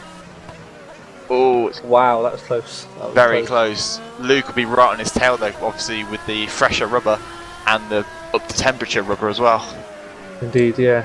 As Tommy Hagen takes a bit too much curb there anyway. Luke could slingshot this down the inside of the next corner if he gets it right, but he decides to wait. Oh, there we go. Tommy goes a bit deep. Up.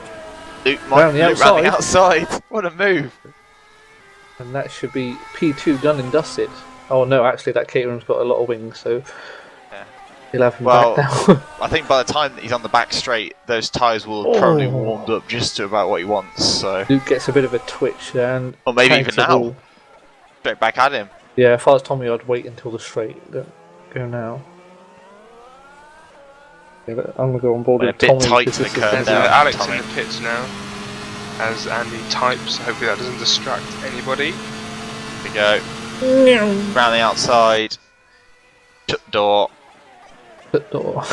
And then let's see if Luke can get down there. So this time.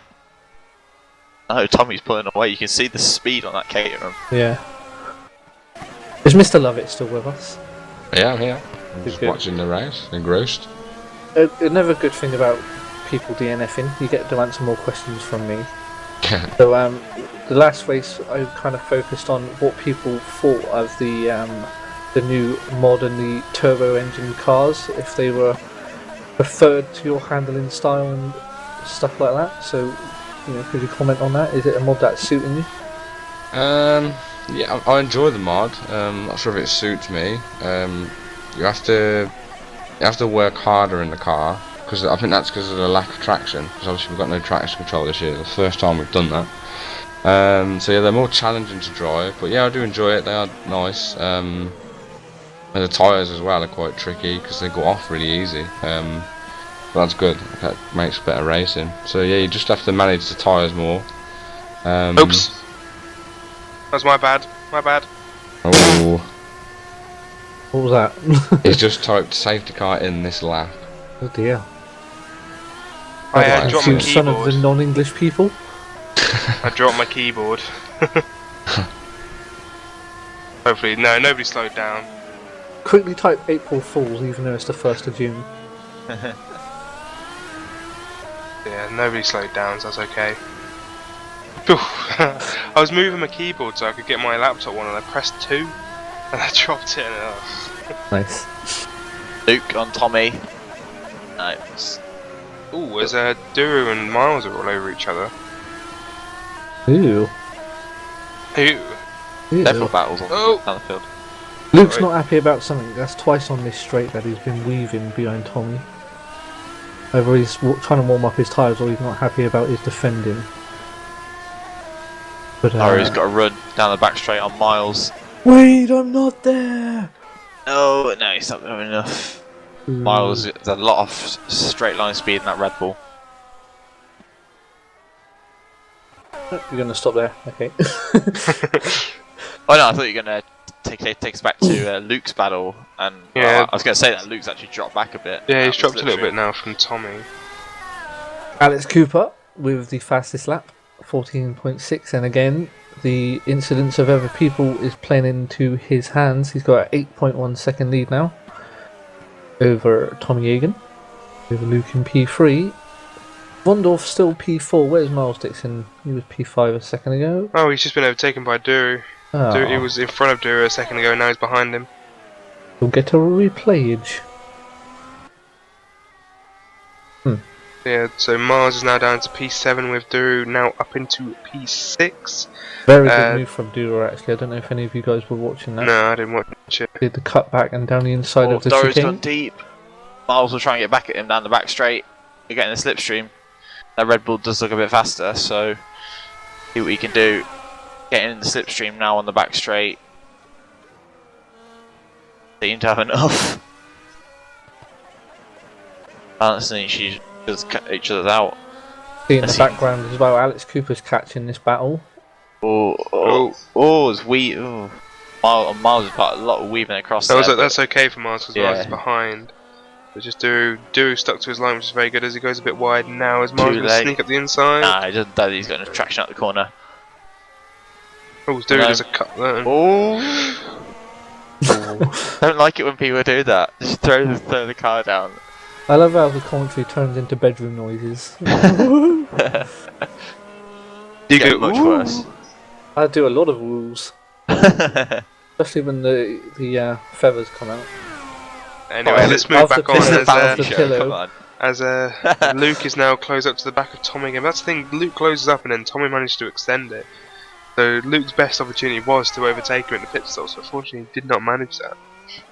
That's now he's now stuck behind Tommy Hagen and probably losing time to Alex Cooper. I say probably because I don't have any live timing. So he's lost a second so far since he's been behind Tommy. 9.2, and he did close that down to 8.1 before he caught up. So, yep. Still though, these two are battling Stoiker and Dixon, with Alex Cooper coming up close as well. So hopefully the battle's done before Cooper gets there.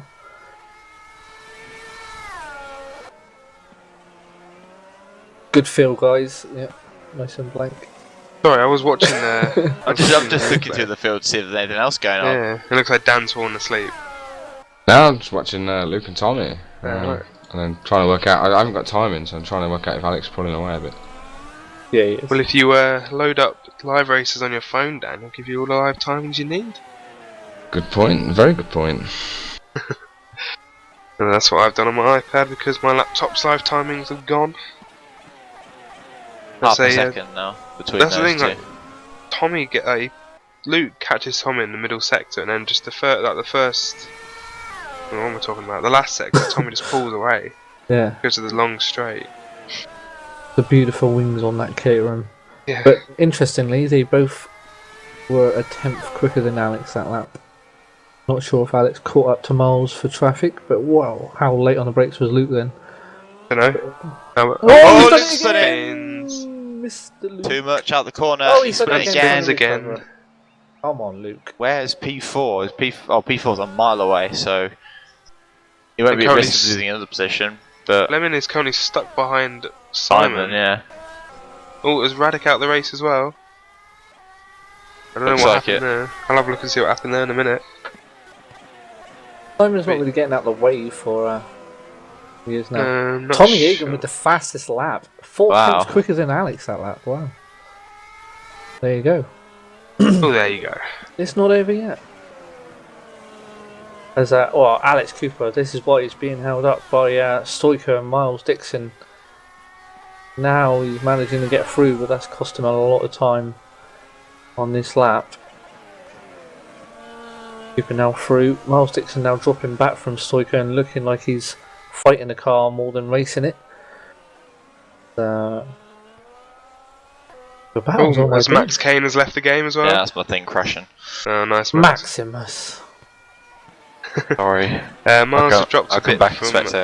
Mars has dropped a bit now from Durus. Looks like we've lost that fight. I just said that. Start. Oh, sorry. I was looking at why Radic left the game. But yeah, Miles looks like he's dropped the bat from Duru now, so we've lost that fight.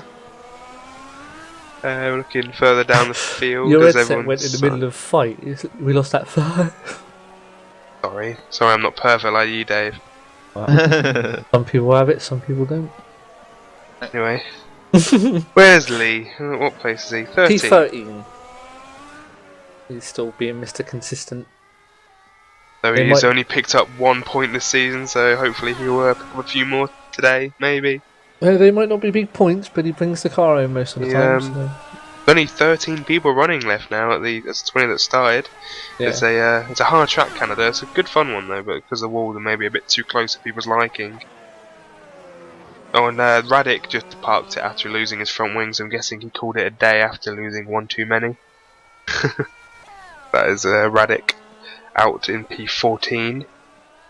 Joe Moore's recovery going well up into P11 and Still he's outside the closed points gap. though. Yep, closed the gap to Maltby, I think it was, to 6.7 now. As Max Kane's internet passed out, so we've lost him. I'm not sure if he'll be back for the end, but oh well, that's Max for you. What lap It's are we on alright, now? because Dan wants to do a lap of the track on board Alex Cooper. So Oh, we'll do you, let him- Dan? That's yeah, nice of you. I don't remember saying that. Well, you've just volunteered, so take it away. I don't like to contact my own teammates. It's in my contract, so I can't talk about it. Pick a driver. My game seems to have frozen a minute. Oh no, oh, what a shame. Oh. Bottled it just like he's driving. Yeah. Ooh. Oh, I'm allowed to say that. oh, been held up there, Alex. Who was it? Dan Ribbons. Oh, he'll be complaining about that if anyone holds him up, because Alex doesn't like things like that. He was Doesn't like complaining- many things, does he, Alex? To be I'm sure fair. he was complaining when Simon Maltby spun in front of him and when Duru and Mars were holding him up before. Big old complain bag. That's what Oh. Lee what Miller Alex locks is. up in front of the Cooper. Alex is locked up as well. So Alex, he complains that his tyres always overheat. Yeah, he always does things like that to lock up his tyres. How big is the gap? Don't know. Didn't you get live timings up on your phone? It's not working. I can't seem Well, to get it Lee on my Miller. phone. What a No, way to maybe let it's not back working Marcus properly through. then. It's working for me. Oh no, it's frozen. Never mind. Ignore what I said, Dan. And that you did. Yep. Awkward Was it- silence. Yeah, I was just That's what watching I like to hear. Lee Miller's rally style of letting the front runners through. But let's have a look. Oh, someone spun in turn one. Who was that? Oh, my cameras are so slow. I think it was Stoican. Yeah, it was Stoican. Yeah, it's due Stoiker, so he's lost a position now to Miles Dixon. Miles is up to P6 now for Red Bull as he's holding up Tommy Hagen in the Caterham, sorry, and he lets him by just. So that's good there for Miles Dixon. Might be his biggest haul of points for like over a year. He's finished P9 a couple of races ago, but that was his first points for a long time. So he's on the resurgence. Miles is now. Is the encouragement of having Simon as his teammate. Don't tell him that. He'll probably cry if you say that to his face. At least he's trying. Bless him. Bless him. So let's just have a look for battles. We got Loz in P9 catching Rob slowly. That'll be one to watch later on. Only 22 laps remaining already. Doesn't time General- fly when you're at Canada? It does, yeah. With Simon Maltby's got his pit light on, so that might be a little bit for Joe. Will be promoted to 10th after that as he's closing in on Simon. So they might be able to pick up some points after another miserable race there for Joe. But didn't give up. I apologise because I thought he would. I've heard a few rumours that he's not been enjoying because of problems with his pedals and things like that. But he's kept going in P11, hoping to pick up a few points there for the Lotus team. And where's his teammate? His teammate's still in P3. He's still quite a way back from Tommy, isn't he? It's not like he's going to be challenging Tommy this stint. Maybe when they both switch to softs, he might be able to close the gap down a little bit. Miles actually cost Tommy Hagen 2 seconds that lap when he was trying to be lapped. But Unless Tommy went wide somewhere else, it didn't seem it cost him that much time. As Lee locks up again in front of Tommy Hagen. Lee Miller. Poor Lee. Yeah, Tommy's got a good pace though. He's kind of minimised the gap to Luke. He's not gaining as much as he was before. Rondorf's still almost a lap behind now, I think. Dan Ribbons is P5 as Miles Dixon looks up into the chicane. Get out the wall. Oh, somebody else didn't behind him. Who was that? Stoiker again. It's the wall on the exit. Well, maybe only a tap because he looks like he's still going. Sorry, I yawned with that. I apologise. That was rude The of me. middle of a stream. Yeah, sorry. You don't see Hi. Dan doing that, look, and he's new Yeah, to but this. Dan sounds like he's asleep anyway, so it doesn't matter. I'm trying to eat crisps as I'm. I was silently eating crisps, like, Yeah. tactically. I didn't know we were allowed to do that. Yeah, I was eating ice cream before, Oh, and you we got you a- were talking. Russia without a front wing. Who's that? Let's see where he lost that. Was it Dan Ribbons? I'm not sure. Now coming up to the pit lane. Not Dan Ribbons then. So, it was Loz, sorry. That's a shame because Loz was in P10. Loz, Might be yeah. scoring his first points. Dan Ribbons has his pit light on. Do you think he might have to stack? I don't know how far Dan Ribbons is away. What happened to Dan then? Or did Dan Ribbons spin? I'm not sure. I'm watching Loz. Because I just looked to him and he was going really slowly. Yeah, Dan Ribbons spun. And I think he almost took out Tommy Hagen. Yeah, he did. Tommy Hagen had to go across the grass there to avoid Dan Ribbons. So Tommy Hagen never has any luck, does he? He got taken out by a wheel last race. He keeps getting near misses here. Yeah. That has put Miles Dixon back up into P5. Fleming again in a lonely P4. I say lonely. Miles is still behind him a little bit. So a mistake from Fleming and Miles back to P4. Indeed, yeah. So yeah, Miles Dixon P5, and he was being caught by Dan Ribbons, but Dan Ribbons stuck on the super softs. Yeah, he spun, went into the pits and put on the super softs, and now he's back out and probably going to start pounding the laps in, trying to catch Miles. Oh, good recovery. What happened? Very good save. He lost it out of turn 2 and jammed his brakes on to keep it straight. Going more up into P8 now. Yeah. People must have pitted around him, so yeah, it's a good comeback lost for his Joe. wing, so that was one place. Yeah, and Simon Maltby I think pitted as well. Yeah, Simon Maltby and Rob Laurie are all over each other again. Simon Maltby's on the super soft and Rob Laurie's on the soft, so you expect Simon to be really close to him, maybe challenge for an overtake soon, because as we know the Caterham's top speed seems to be a lot better than the likes of Ferrari. So we might be seeing an overtake there from Simon Maltby in the next few laps, so we have to keep an eye on him. Earlier in the race he was faster than Rob on the cargo of the tyre, so yeah, he should be back here now, just keeps close to him. As Rob makes it a bit hard, so maybe lost a bit of momentum there, Simon, because he had to avoid the twitchy Rob Laurie. The Ferrari seems to be okay in a straight line as well, doesn't it? Yeah, Simon will go for this. Simon Maltby's gone up the inside. That was a good overtake there from Simon. Stuck up the inside and Rob had nowhere to go, so he had to back out. Nice fair overtake. That was great from Simon Maltby there. Don't you agree? It was very good. As Joe Moore leaves the pit lane In after doing his final P10, stop. I believe. Yes. P10, yep. Simon Crane probably about 10 seconds back in P11. Loz Ribbons catching him up now anyway. Lee Miller last of the runners in P13, but still going.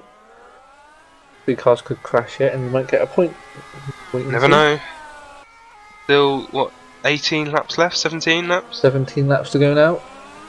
As, There's still plenty of racing left. Anything could happen. Alex could bin it. And of course we might have those inevitable brake failures. I don't think we will. But you never know. It depends what brake ducts people are running. What were you running, Dan? I can't reveal that information live on a stream, I'm afraid, David. Do you think Alex's brakes are safe? Let's just... yeah, we should be okay. You're not driving, mate. It's a team, mate. It's a team. He should be fine. Yeah, but I'm not going to say obviously too much.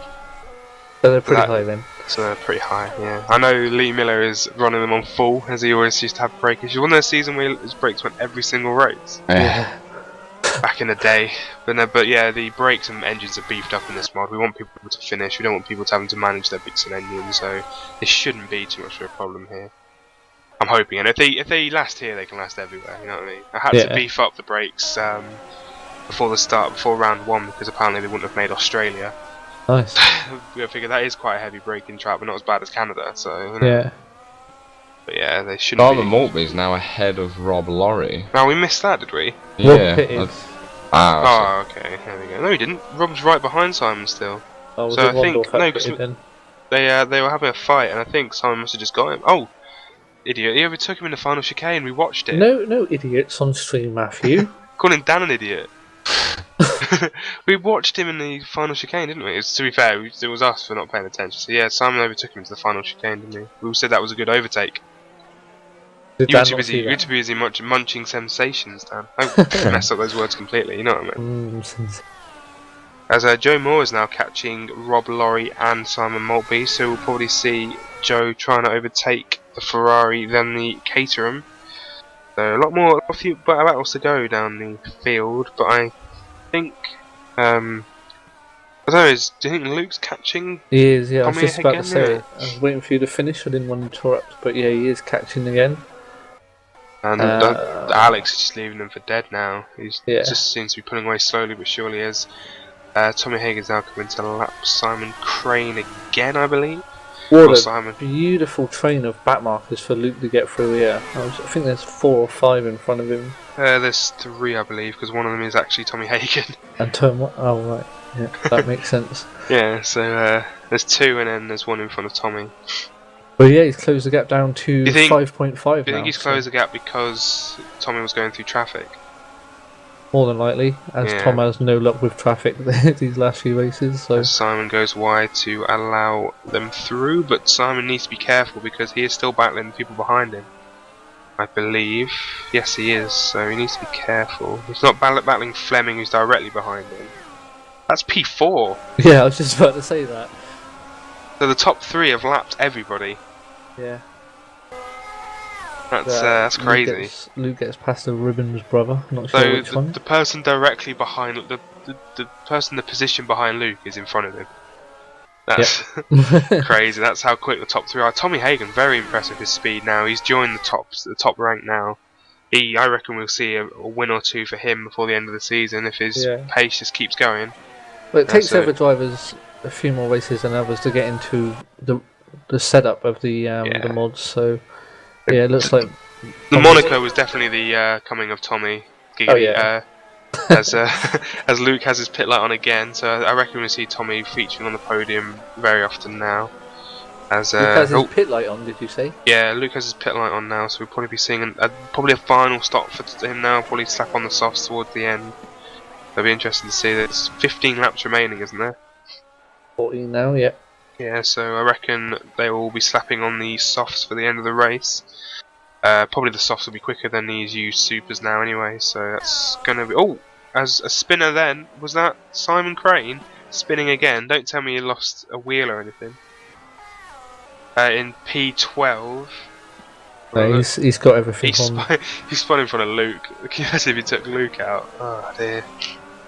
Very sloppy driving today from people. I don't know if it's the track temperatures, but yeah, very, very interesting to see the people going around. But of course, Simon's lost 2 wheels and still going in P13. Is he still? Yeah. No. Wow. I don't know. 12. P12. Sorry. Yeah, he's P12. Lee's still P12. 13. 12 13. Blep, blep, blep, blep, blep, blep, blep. Doesn't matter. As Simon puts his pit light on very late and comes into the pit lane. So he's going to be pitting as well. Did Luke pit? Or did he stay out? I didn't notice. He stayed out, he didn't pit that lap. So yeah, Luke is in P3. He obviously thought the tyres were okay, so he went on for another lap, of course, with P4 in front of him. Or Fleming run off. A solid drive there from Fleming. Probably a bit disappointing that he hasn't got the pace to match people in front, because of course he's now almost a lap down on P3, who is the person up ahead of him. But I don't think he'd be too disappointed with 4th place. I reckon that he'd be happy. And of course he's gaining speed all the time at Fleming, so he's looking good going into the rest of the season. I reckon maybe a podium or 2 for him. And his teammate has... sorry to say, but his teammate seems to have lost pace. Rob Lorry was mid-points, but now he's going to the back trying to fight for the last few points. Yeah, they're struggling a lot lately, aren't they? No, Fleming's not. Fleming's okay. It's Rob that's struggling the most. Maybe he's off the shoot. Whoa, what happened? Wow. Talking of Fleming, he almost wiped out Alex by braking late into turn 1. That was Rob, wasn't it? Or was it Rob? Sorry. Yeah, I don't think it was as late as what you were making it out to be. Maybe it's a camera angle. Maybe it was a camera angle. I was on board with Rob when it happened. Okay. Yeah, it was definitely the camera angle, because I just went on the replay. Yeah, it wasn't as far back, because it's from turn 2, isn't it? So the angle's a bit obscured. Sorry, Luke now leaving the pits, 2.9 seconds stop. And he's changed onto the harder of the 2 tyres. Has Dan finished eating yet? Now I'm just watching. You're Joe still here. catching back up to Simon Maltby. That'll be close. How many laps left? 12 laps remaining. I was just wondering, Dan, of the drivers on the grid that you've raced so far, Yep. who is the ones you can trust in a wheel-to-wheel battle? Apart from me, of course. No, you hit us off. From the people I've raced, obviously I've not really gone wheel to wheel with Alex, as it were, but I know I could trust Alex. Well, I don't know actually. I'm going to be controversial and say Alex. I wouldn't, because I know that he would pull out a few stops, do anything. We to all beat remember anyone, especially season me. 7 when you put him on Yeah. the grass in China, Well, and yeah. of course season 3 when he took you straight out in Monaco. Uh, You could have won that race. Yeah, it's not go back there. But as for people, I'd say Joe Moore, Luke, Simon Maltby, Fleming as well. Hasn't really done anything untoward. So when we battled in, what round was it this season? And me and him and Dory were sort of trading sort of places. Wasn't that but yeah, China? I think it was, yeah, China, where he got 4th. Yeah, he's been pretty fair. So yeah, I mean, most of the grid's generally getting better at it. You still get your odd wild people. You odd Miles Dixons. the odd He's flying doing very Dutchman. well, I'd like to add, in P5. Very solid drive there for Miles. Yeah. If he keeps it there, he's going to be... Oh, as Marussia, spun, Dan Ribbons. I don't know if you see that P7. He's managed to get going and not lose any wings, I don't think so. But yeah, as I was saying, yeah, Miles finishes there. He'd probably be my driver of the day. Kept it going, kept it out of the barrier. Oh, Yeah, he spun once, didn't He he? spun once early, didn't he? Yeah, but I would say he's my driver today so far. But we'll Just go on ignore with it. Miles now because we don't want to jinx him. And we don't want to give him too much credit. Yeah, we did that to Simon Maltby, so let's Sorry. not do that with Miles. Speaking of Maltby, Joe Moore has very quickly caught him on these last few turns, and is all over the back of him now. It's funny you guys said that. Well, you Dan said that about Alex about the non-trust thing. The 6 seasons that I've done racing with Alex, we've had a good hard-to-hard wheel-to-wheel battle, Yeah, but we've never had an incident where we've hit each other off like that, and we're both fighting for championships. So maybe it's just you. he is. Just, yeah, we are a competitive. I mean, we play FIFA regular, so maybe it's something to do with that. Joe lunging down inside. No, No advertising ever games, please. but no, Alex is. Euro Truck Simulator. Alex is. Other sims are available. I mean, he is the best all-round. I think he's the best all-round driver here. As much as I don't like to admit it, he's good. Well, you're not here at the moment. You're a commentator, so Yeah, you I'm don't still really here. count. Oh, Joe's just give Si a little love bump from behind. Giggity. A bit of love bumping from behind. My wheel just went mental then. Did somebody hit the safety car in the pit lane? No, it didn't. It just went mental all of a sudden. It's looking like a good little battle between Joe and Si. I think this is going to really test Simon here because he's new. He's newer to the Oh, hang league. on. Somebody's lost a wheel. Oh dear. Oh, it's Simon. It's only Simon. I thought it was Miles then. As long as it's not the real Simon, it doesn't matter. Yeah, but like I said, I mean, this is going to be a real test for Simon because, Joe's And good. Joe's Simon fast. Crane. Sorry, Dan. Simon Crane is trying to drive back to the pits with no front wheels. I need to message him. Yeah, Wow. ban him. Carry on, Dan. Yeah, it's, as I said, we're a real challenge for him to hold Joe back because Joe's going to want to get past because he's going to want to maximise, obviously, the fact that I haven't finished. And he's quick and he's a very experienced sim racer.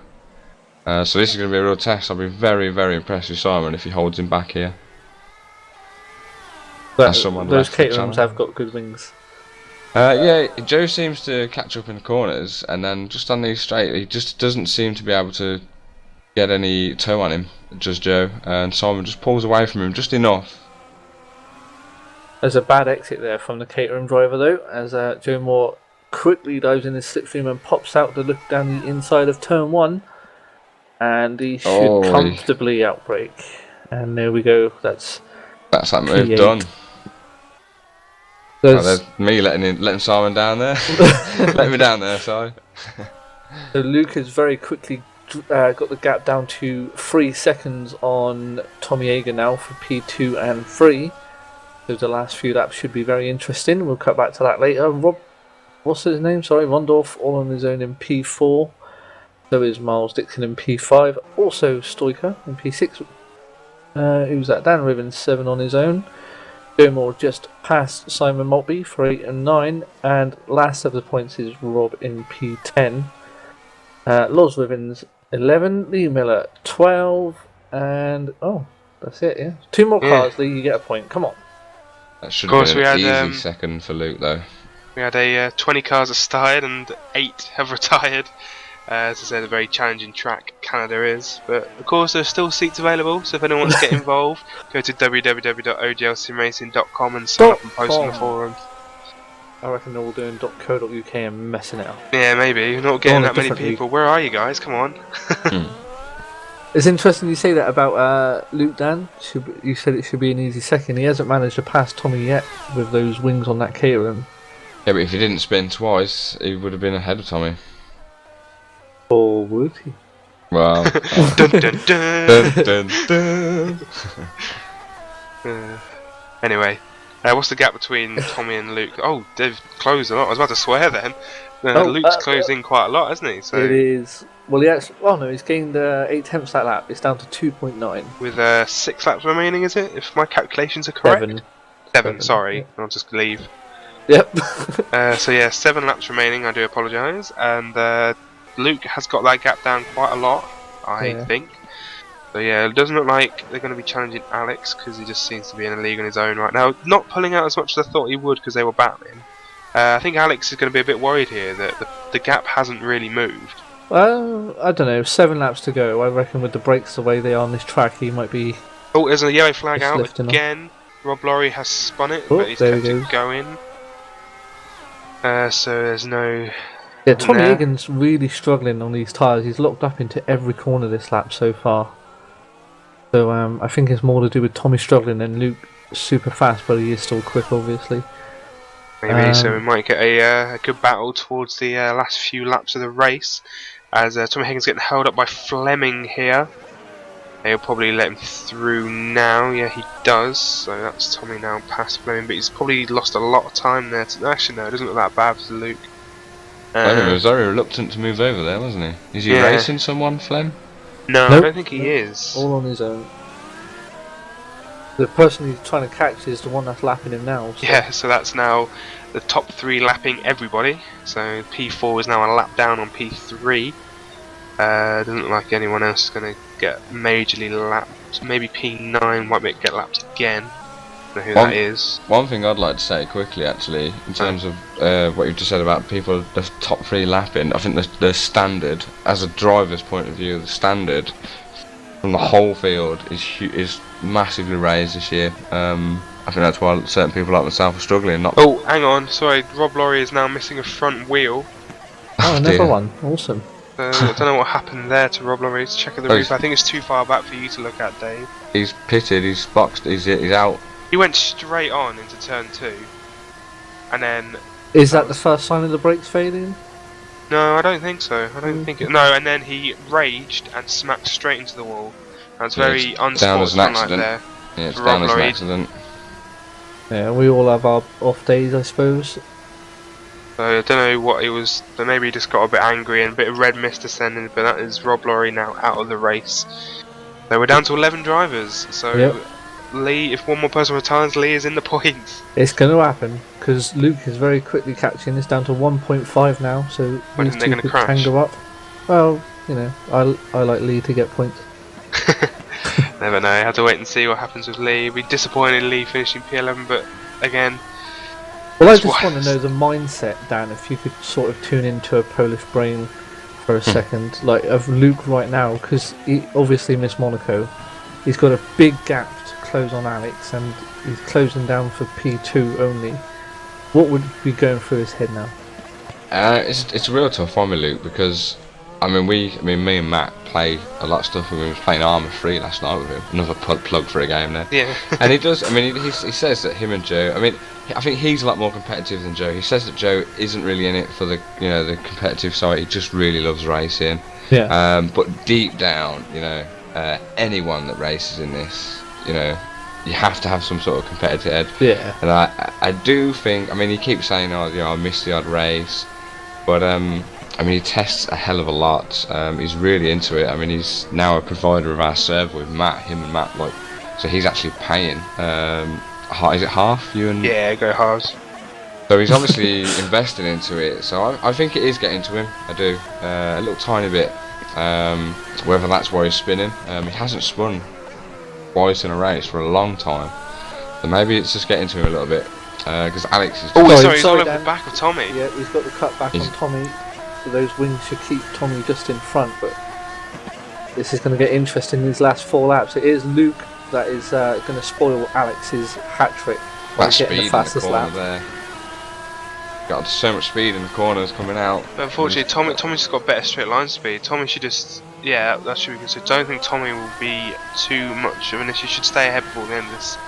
Yeah, he's not going to be troubled. Luke needs to get it done in the first sector. And then pull out a big enough gap so Tommy can't get him back. That's the trick. Oh, as I said, Luke's going to spoil Alex's hat-trick of whole fastest lap and win. Alex gets it back by 2 tenths. Oh dear. Typical Alex. Hope he doesn't He's doing it with the tail. Crash it on the last lap. He would be raging. But yeah, Luke needs to somehow do it here. Impossible, but especially if he does that all the time. Possible, but he's got to somehow get it done in sector 1 and build the gap before he gets in the slipstream. But I'm so impressed with Tommy these last few races. He's just come on leaps and bounds. Yeah, definitely. I do think that he would have probably been very close, if not won, that previous race if it wasn't for that random piece of debris that was in the track. Yeah. Unfortunately, spoiled the last few battles for the lead, but unfortunately, that's that. Sorry, Matt. Very bad exit there from Tommy. Just grazed the wall. Going to defend down the inside, obviously, but this is the part of the track where he can afford to mess up because he's got those wings. Or has he? This is closest Luke's going to be towards the final corner than he has. I just don't think Luke has the straight line speed to do anything about it. Look now, look how far Tommy's ahead now. Yeah. Even in the slipstream, Tommy just pulls away. That's another lap with Tommy keeping in front. Oh, as Luke grazes the barrier. He's just going to run out of laps. There's 2 laps remaining now, and just doesn't look like he's going to have the speed to do it. He needs to have a dive into one of these sections, or one of the slower cornered sections. You have a chance to keep ahead of Tommy going into the back straight. Even if he does, the Caterham's so quick that I don't reckon he could just keep it, especially with 2 laps there's another left. straight to it, isn't it? Switch back, yeah, puts Tommy under pressure, but it's not enough. He's going to have to get it done earlier. He almost looks frustrated, doesn't he, Luke? Yeah. He's driving, you can tell he's a bit. All sitting here in awe, silent, watching. I thought Dan was going to continue with that. He just looks very frustrated. Doru and Miles are right on each other as well. Oh, Luke down the inside, and gives Tommy a little love bump on the entrance. Luke is now ahead, but now need to watch Tommy's straight line speed. I reckon he'll be past him and ahead before the chicane. And I'm right. Yeah. Look at that! Look at that straight line speed on the Caterham. It's 10 miles an hour quicker than Luke is. This is good. This is where Luke needs to do it. Turn 1 or 2. This is the final lap now, isn't it? It is, yeah. So, and as Dan said, Duru Stoica is all over the back of Miles at P5 and 6. So that's going to be one to watch as well. So that's going to be interesting. We're going to have to watch Alex when he goes across the line and quickly switch to Tommy and then quickly switch to Lee. Well, we've only got to watch Luke to the end of sector 1 because if he's not got it done here, he won't get it done. You never know what happens. We need to keep an eye out. Just tell me when Alex is out of the nudge hairpin. him a little bit. Yeah, we'll do. But Luke is close, but he's not close enough. Oh, it's contact between Doru and Miles. Miles holds it though, just about. It's all going off in the last lap, isn't it? And as Alex now on the back straight, going to head into the chicane in a minute. Well, Luke down the inside, and he kisses him again. And Alex on the straight now. Oh, that's cheeky of Doru, cut straight across the corner to keep up. So yeah, everyone trips and falls down the field, loses their wheels, but it's Alex Cooper that crosses the line and wins the Canadian Grand Prix. And what is that? His 5th of the season? 6th maybe? I don't know, 6th I think. Yeah, Doru Miles side by side. Tommy Egan manages to keep P2 in front of Luke, who loses more points to Alex. As I cut to the Red Bull fight and see a car on the ground. Who bumped him but then let Miles through. That was very gentlemanly I racing. think he lifted and realised that he'd knocked Miles Everyone, off. So. Fleming's in P4, but we still need to watch this final Is battle. it a last dive from Duru? Think's better of it. Safe. Oh. No, Miles has messed it up. He can get the cut back here. No, he can. Well played, Miles. Yep, The very P5 good. there for Miles, and P6 for Duru Stoiker. Let's see who else going through.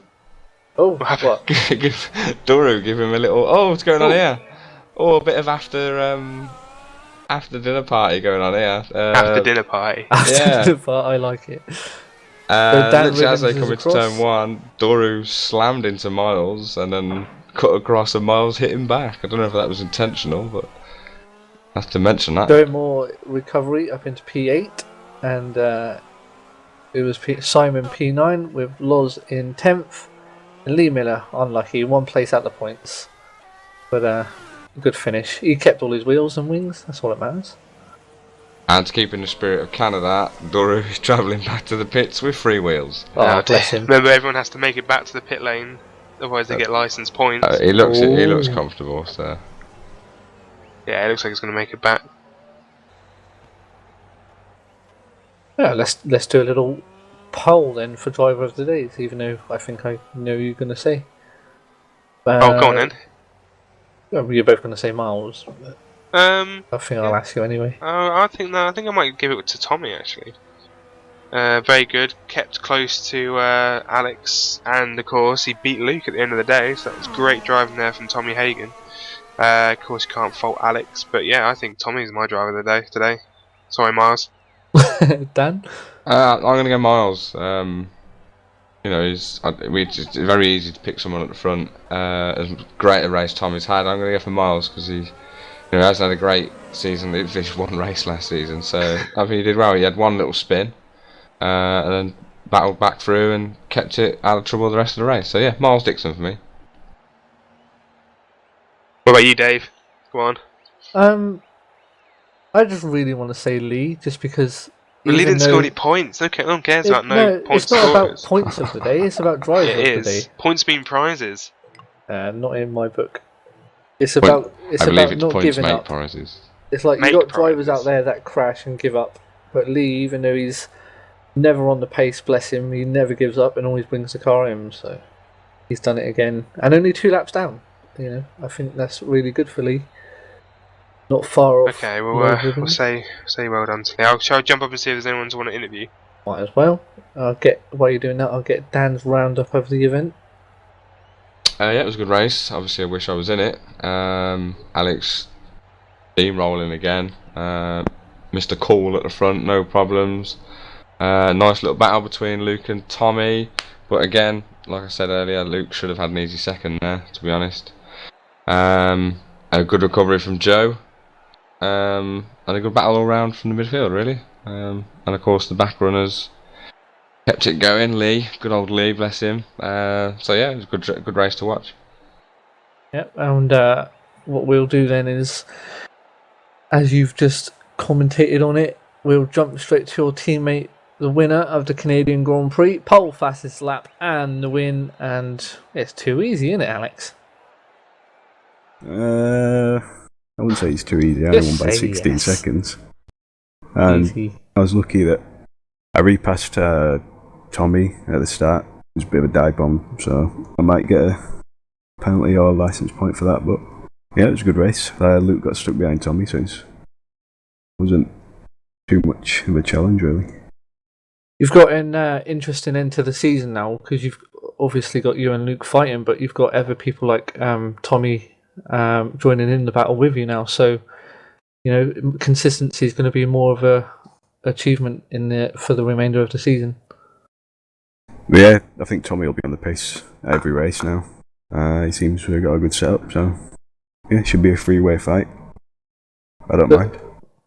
I think you just managed to edge out Lotus again for points in this race, even though your teammate didn't finish, but he did commentate with us, so does that make up for it? No, not really, because from what I hear, it was his fault, so no surprise, but yeah, at least we gained on Lotus. Oh, no surprise. Dan, you got a comment about that? No we're not friends. Yeah, we're not friends. We're just colleagues. We won't speak until the next meeting. So. I'm hungrier than he is. Just saying. I'm starving, mate. I haven't eaten all day. Right. Anyway, congratulations again, Alex. Good luck in the next round. Thanks. And bless Luke. He knows what we're going to ask because look at his name on TeamSpeak. Well, we'll talk to P2 first, which is Tommy Hagen. Yes, hello. So, talk us through your race a little bit then. How do you think it went? Yes, it was a fantastic start. Had a good grip, and I almost have Alex on the first lap, so it could have been good if I had come past him. You think you would have been able to keep ahead if you got past Alex at the start? Yes, it's just same as Luke. I have a great top speed, and it's very difficult to drive past me, and I can drive a little bit slower in the corners. So when we come to the straights, they have no chance. Yeah, definitely. I think your setup was the best with top speed.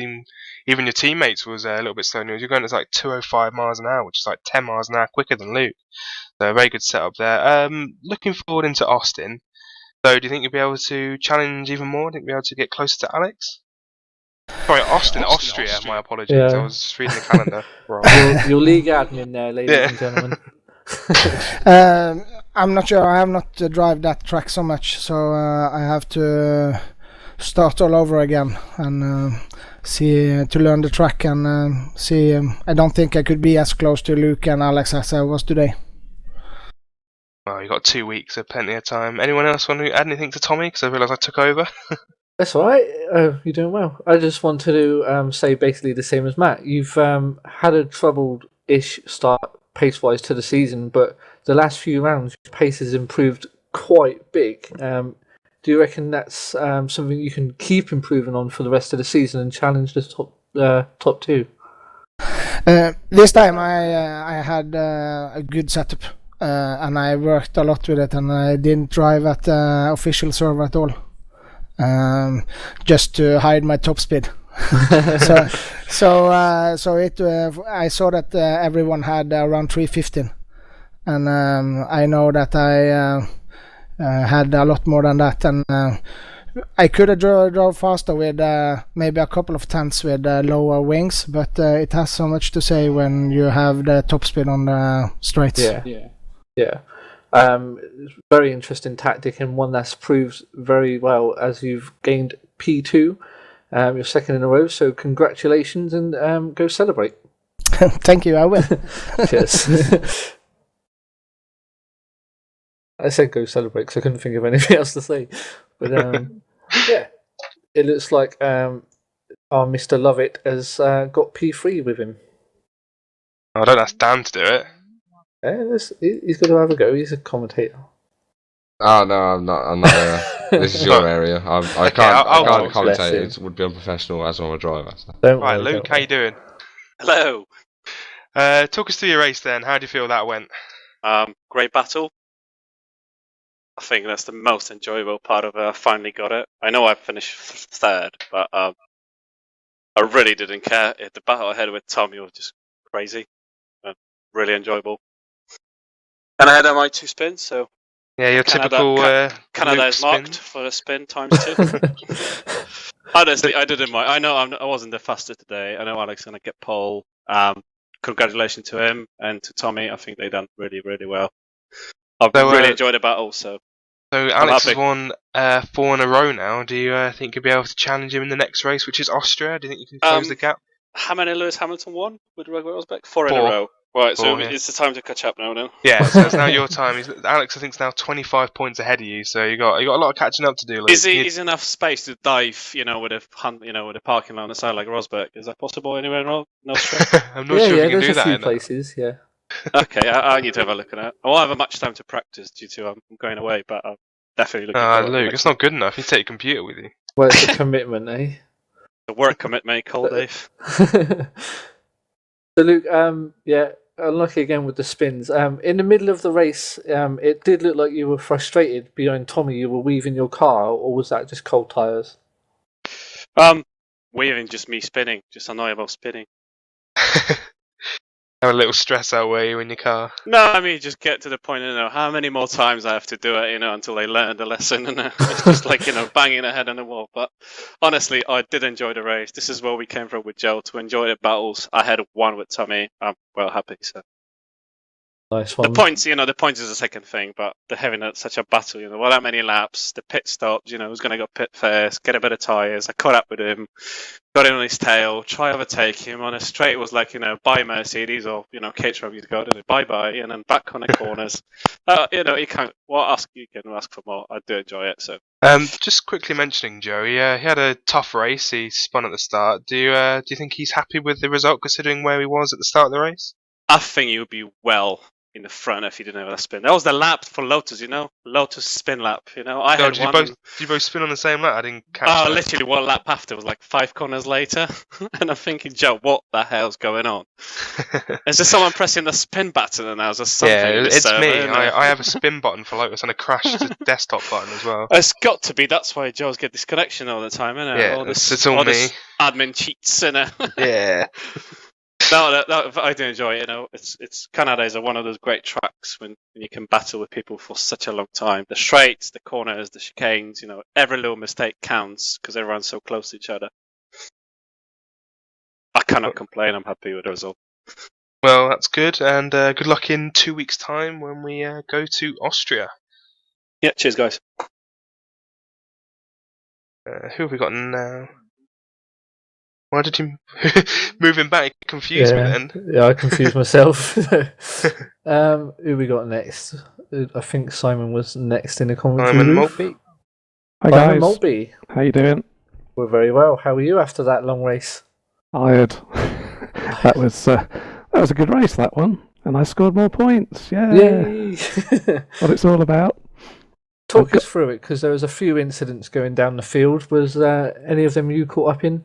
Well, first thing I've got to say is, having worked all week with Tommy and tried out his setup that he drove today, hats off to him, because I couldn't drive that. He had so low wing, how he kept it on the road in the corners. That's why he had so much straight line speed. Yeah. But yeah, he deserved that second place, he really did. Anyway, back to my race. I seem to have been stuck behind Rob Lorry for most of the race. It did look fun. Well, I got behind him when I had the soft tyres on and he had super soft on, and I know that his wings were lower than mine, so I knew he had fast straight line speed. Yeah. And I just couldn't think of a way past him. He was so slow into turn 2 that unfortunately I hit him once and spun him out, which he was braking on the apex and I just couldn't slow down in time. But you just can't pass there, so I couldn't work out how to get through. Anyway, so I dropped back a bit. I think I had an incident, spun because I was trying too hard, and then went into the pits, put some super softs on, and who did I come out behind? Rob. But this time I was on super soft and he was on super soft, so I was able to dive up the inside of him and get past. I think that's my first OGL pass. Oh, and it was a good one. We were watching that on the stream live, so you'll be able to watch that back later. It was a very good one, yes, definitely. But yeah, so other than that, it was just trying to keep going. I got more damage than I thought in the safety car period when Rob put on his brakes, so I went up the side beside him and stopped so I didn't overtake him, and someone, I don't know who, came in the back of me. Yeah. So I was a bit compromised there, but that was all right. I was gonna be pitting relatively soon anyway. So now that you're working very closely with Tommy regarding setup, can we see more from you in the upcoming races? Well, I hope so. As I've said before, the racecraft is the area that I think I'm most weak on, as was shown today that I couldn't get past Rob. My pace is getting stronger and stronger, as shown in the practice laps. If you ignore the one that went on there that cut the chicane, but even so, I was still just over 14.1, I think it was 1:14.1, which was not too far off the pace for a change. So I think I'm getting faster. I've just got to get that racecraft and get the starts better and get the overtaking going. Yeah. Well, I think today you showed more maturity than you needed on the racecraft side, because when you couldn't get past, you didn't get frustrated and you just held back and took your time for when you could. So for me, that shows a lot more than the racecraft side. So yeah, congratulations on that. So Austria next, kind of similar to Canada, long straights and heavy braking. Yep. So, Lovely course. Moving up the grid, maybe P5 podium. I'm just going to focus for the next few races on scoring at least 10th place, get some points, and try and make sure that I'm qualifying well in the top 10. So I'll probably focus on trying to get top 5 quali, and then just get a point in the race or better, and support Tommy. Awesome stuff. Well, you go celebrate your first move and double points. And Thank you, Dave. Thanks for joining us, mate. Cheers, mate. Bless him. I do like Simon. But we've got Mr. of the Miller with us now. Hello. I'm hoping. Yeah, there he is. There he is. So, Lee, a race full of incidents, but you were the only car around that area that kept all 4 wheels and wings intact. But unlucky, just one place out the point. Yeah, it didn't get me a point though. But considering I've been in bed all weekend, it's pretty good going. Because I wasn't going to race today, but we don't want to know about your love life. Talk us through the race. It wasn't my love life. I wish I had one of those. But anyway. That's really sad. I'll be your lover if you want me. We need some violin music in the background now. It was a pretty boring race for me. It's like I was a bit frustrated because I not testing for a few days. I just didn't have the pace, and then at one point I was battling Joe Moore for a position, and he got up the inside, and I let him go. It was a good job I knew he was there.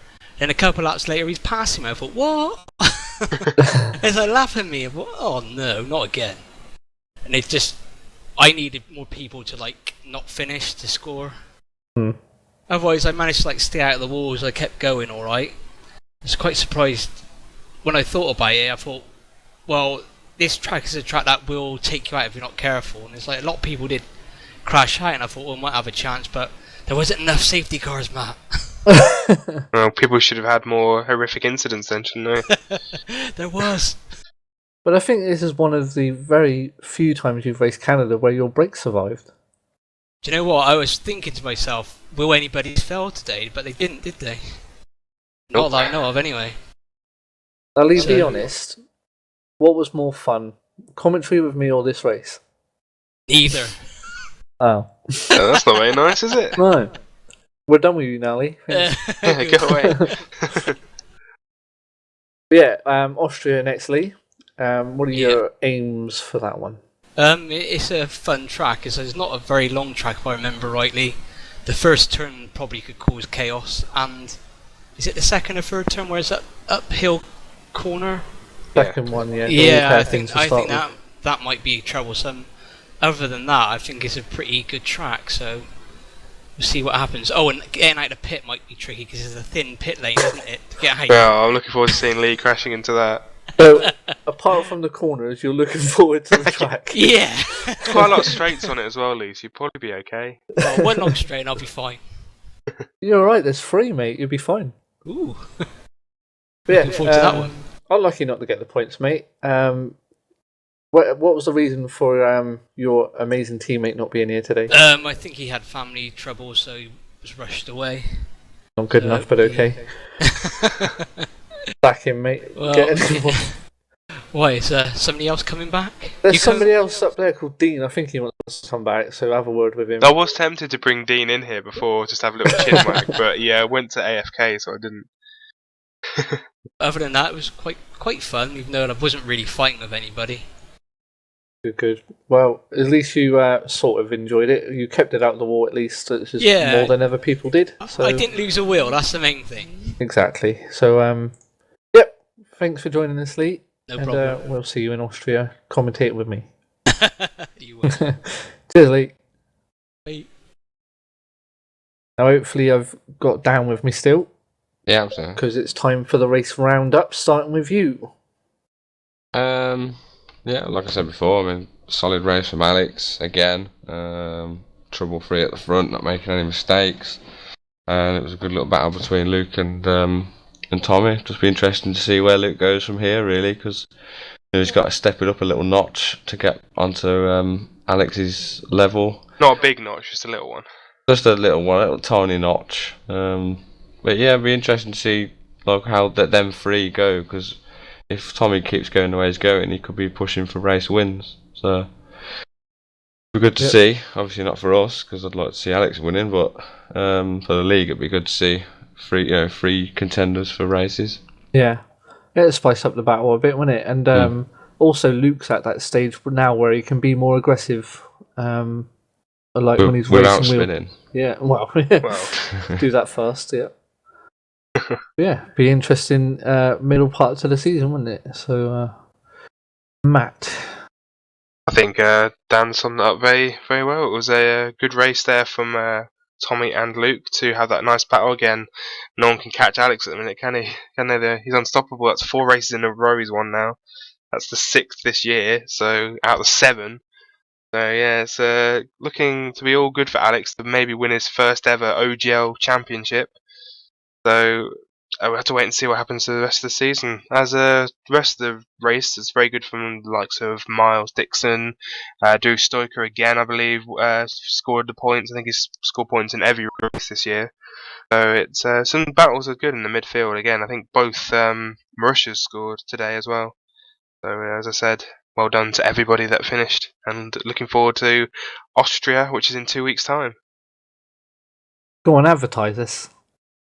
Okay, then Austria's race 2 weeks at the Red Bull Ring. If you want to get involved, go to www.OGLSimRacing.com, sign up for the website, and post on the forum. I will be happy to have you. So yes, get involved. There's seats just for you. Indeedy doody. So, Dan, Matt, thank you for joining me today. Thank you very much, Dave. Dan, try not to be back next race. Well, be back, but on the podium or something. Anyway. I'll be back. I'll be back. Thank you, guys. So it was, again, Alex Cooper doing the hat-trick pole fastest lap and the win at the Canadian Grand Prix for round 7 of the 2014 OGL Sim Racing Championship. Join us again in 2 weeks' time. We're in Austria. Bye. Bye.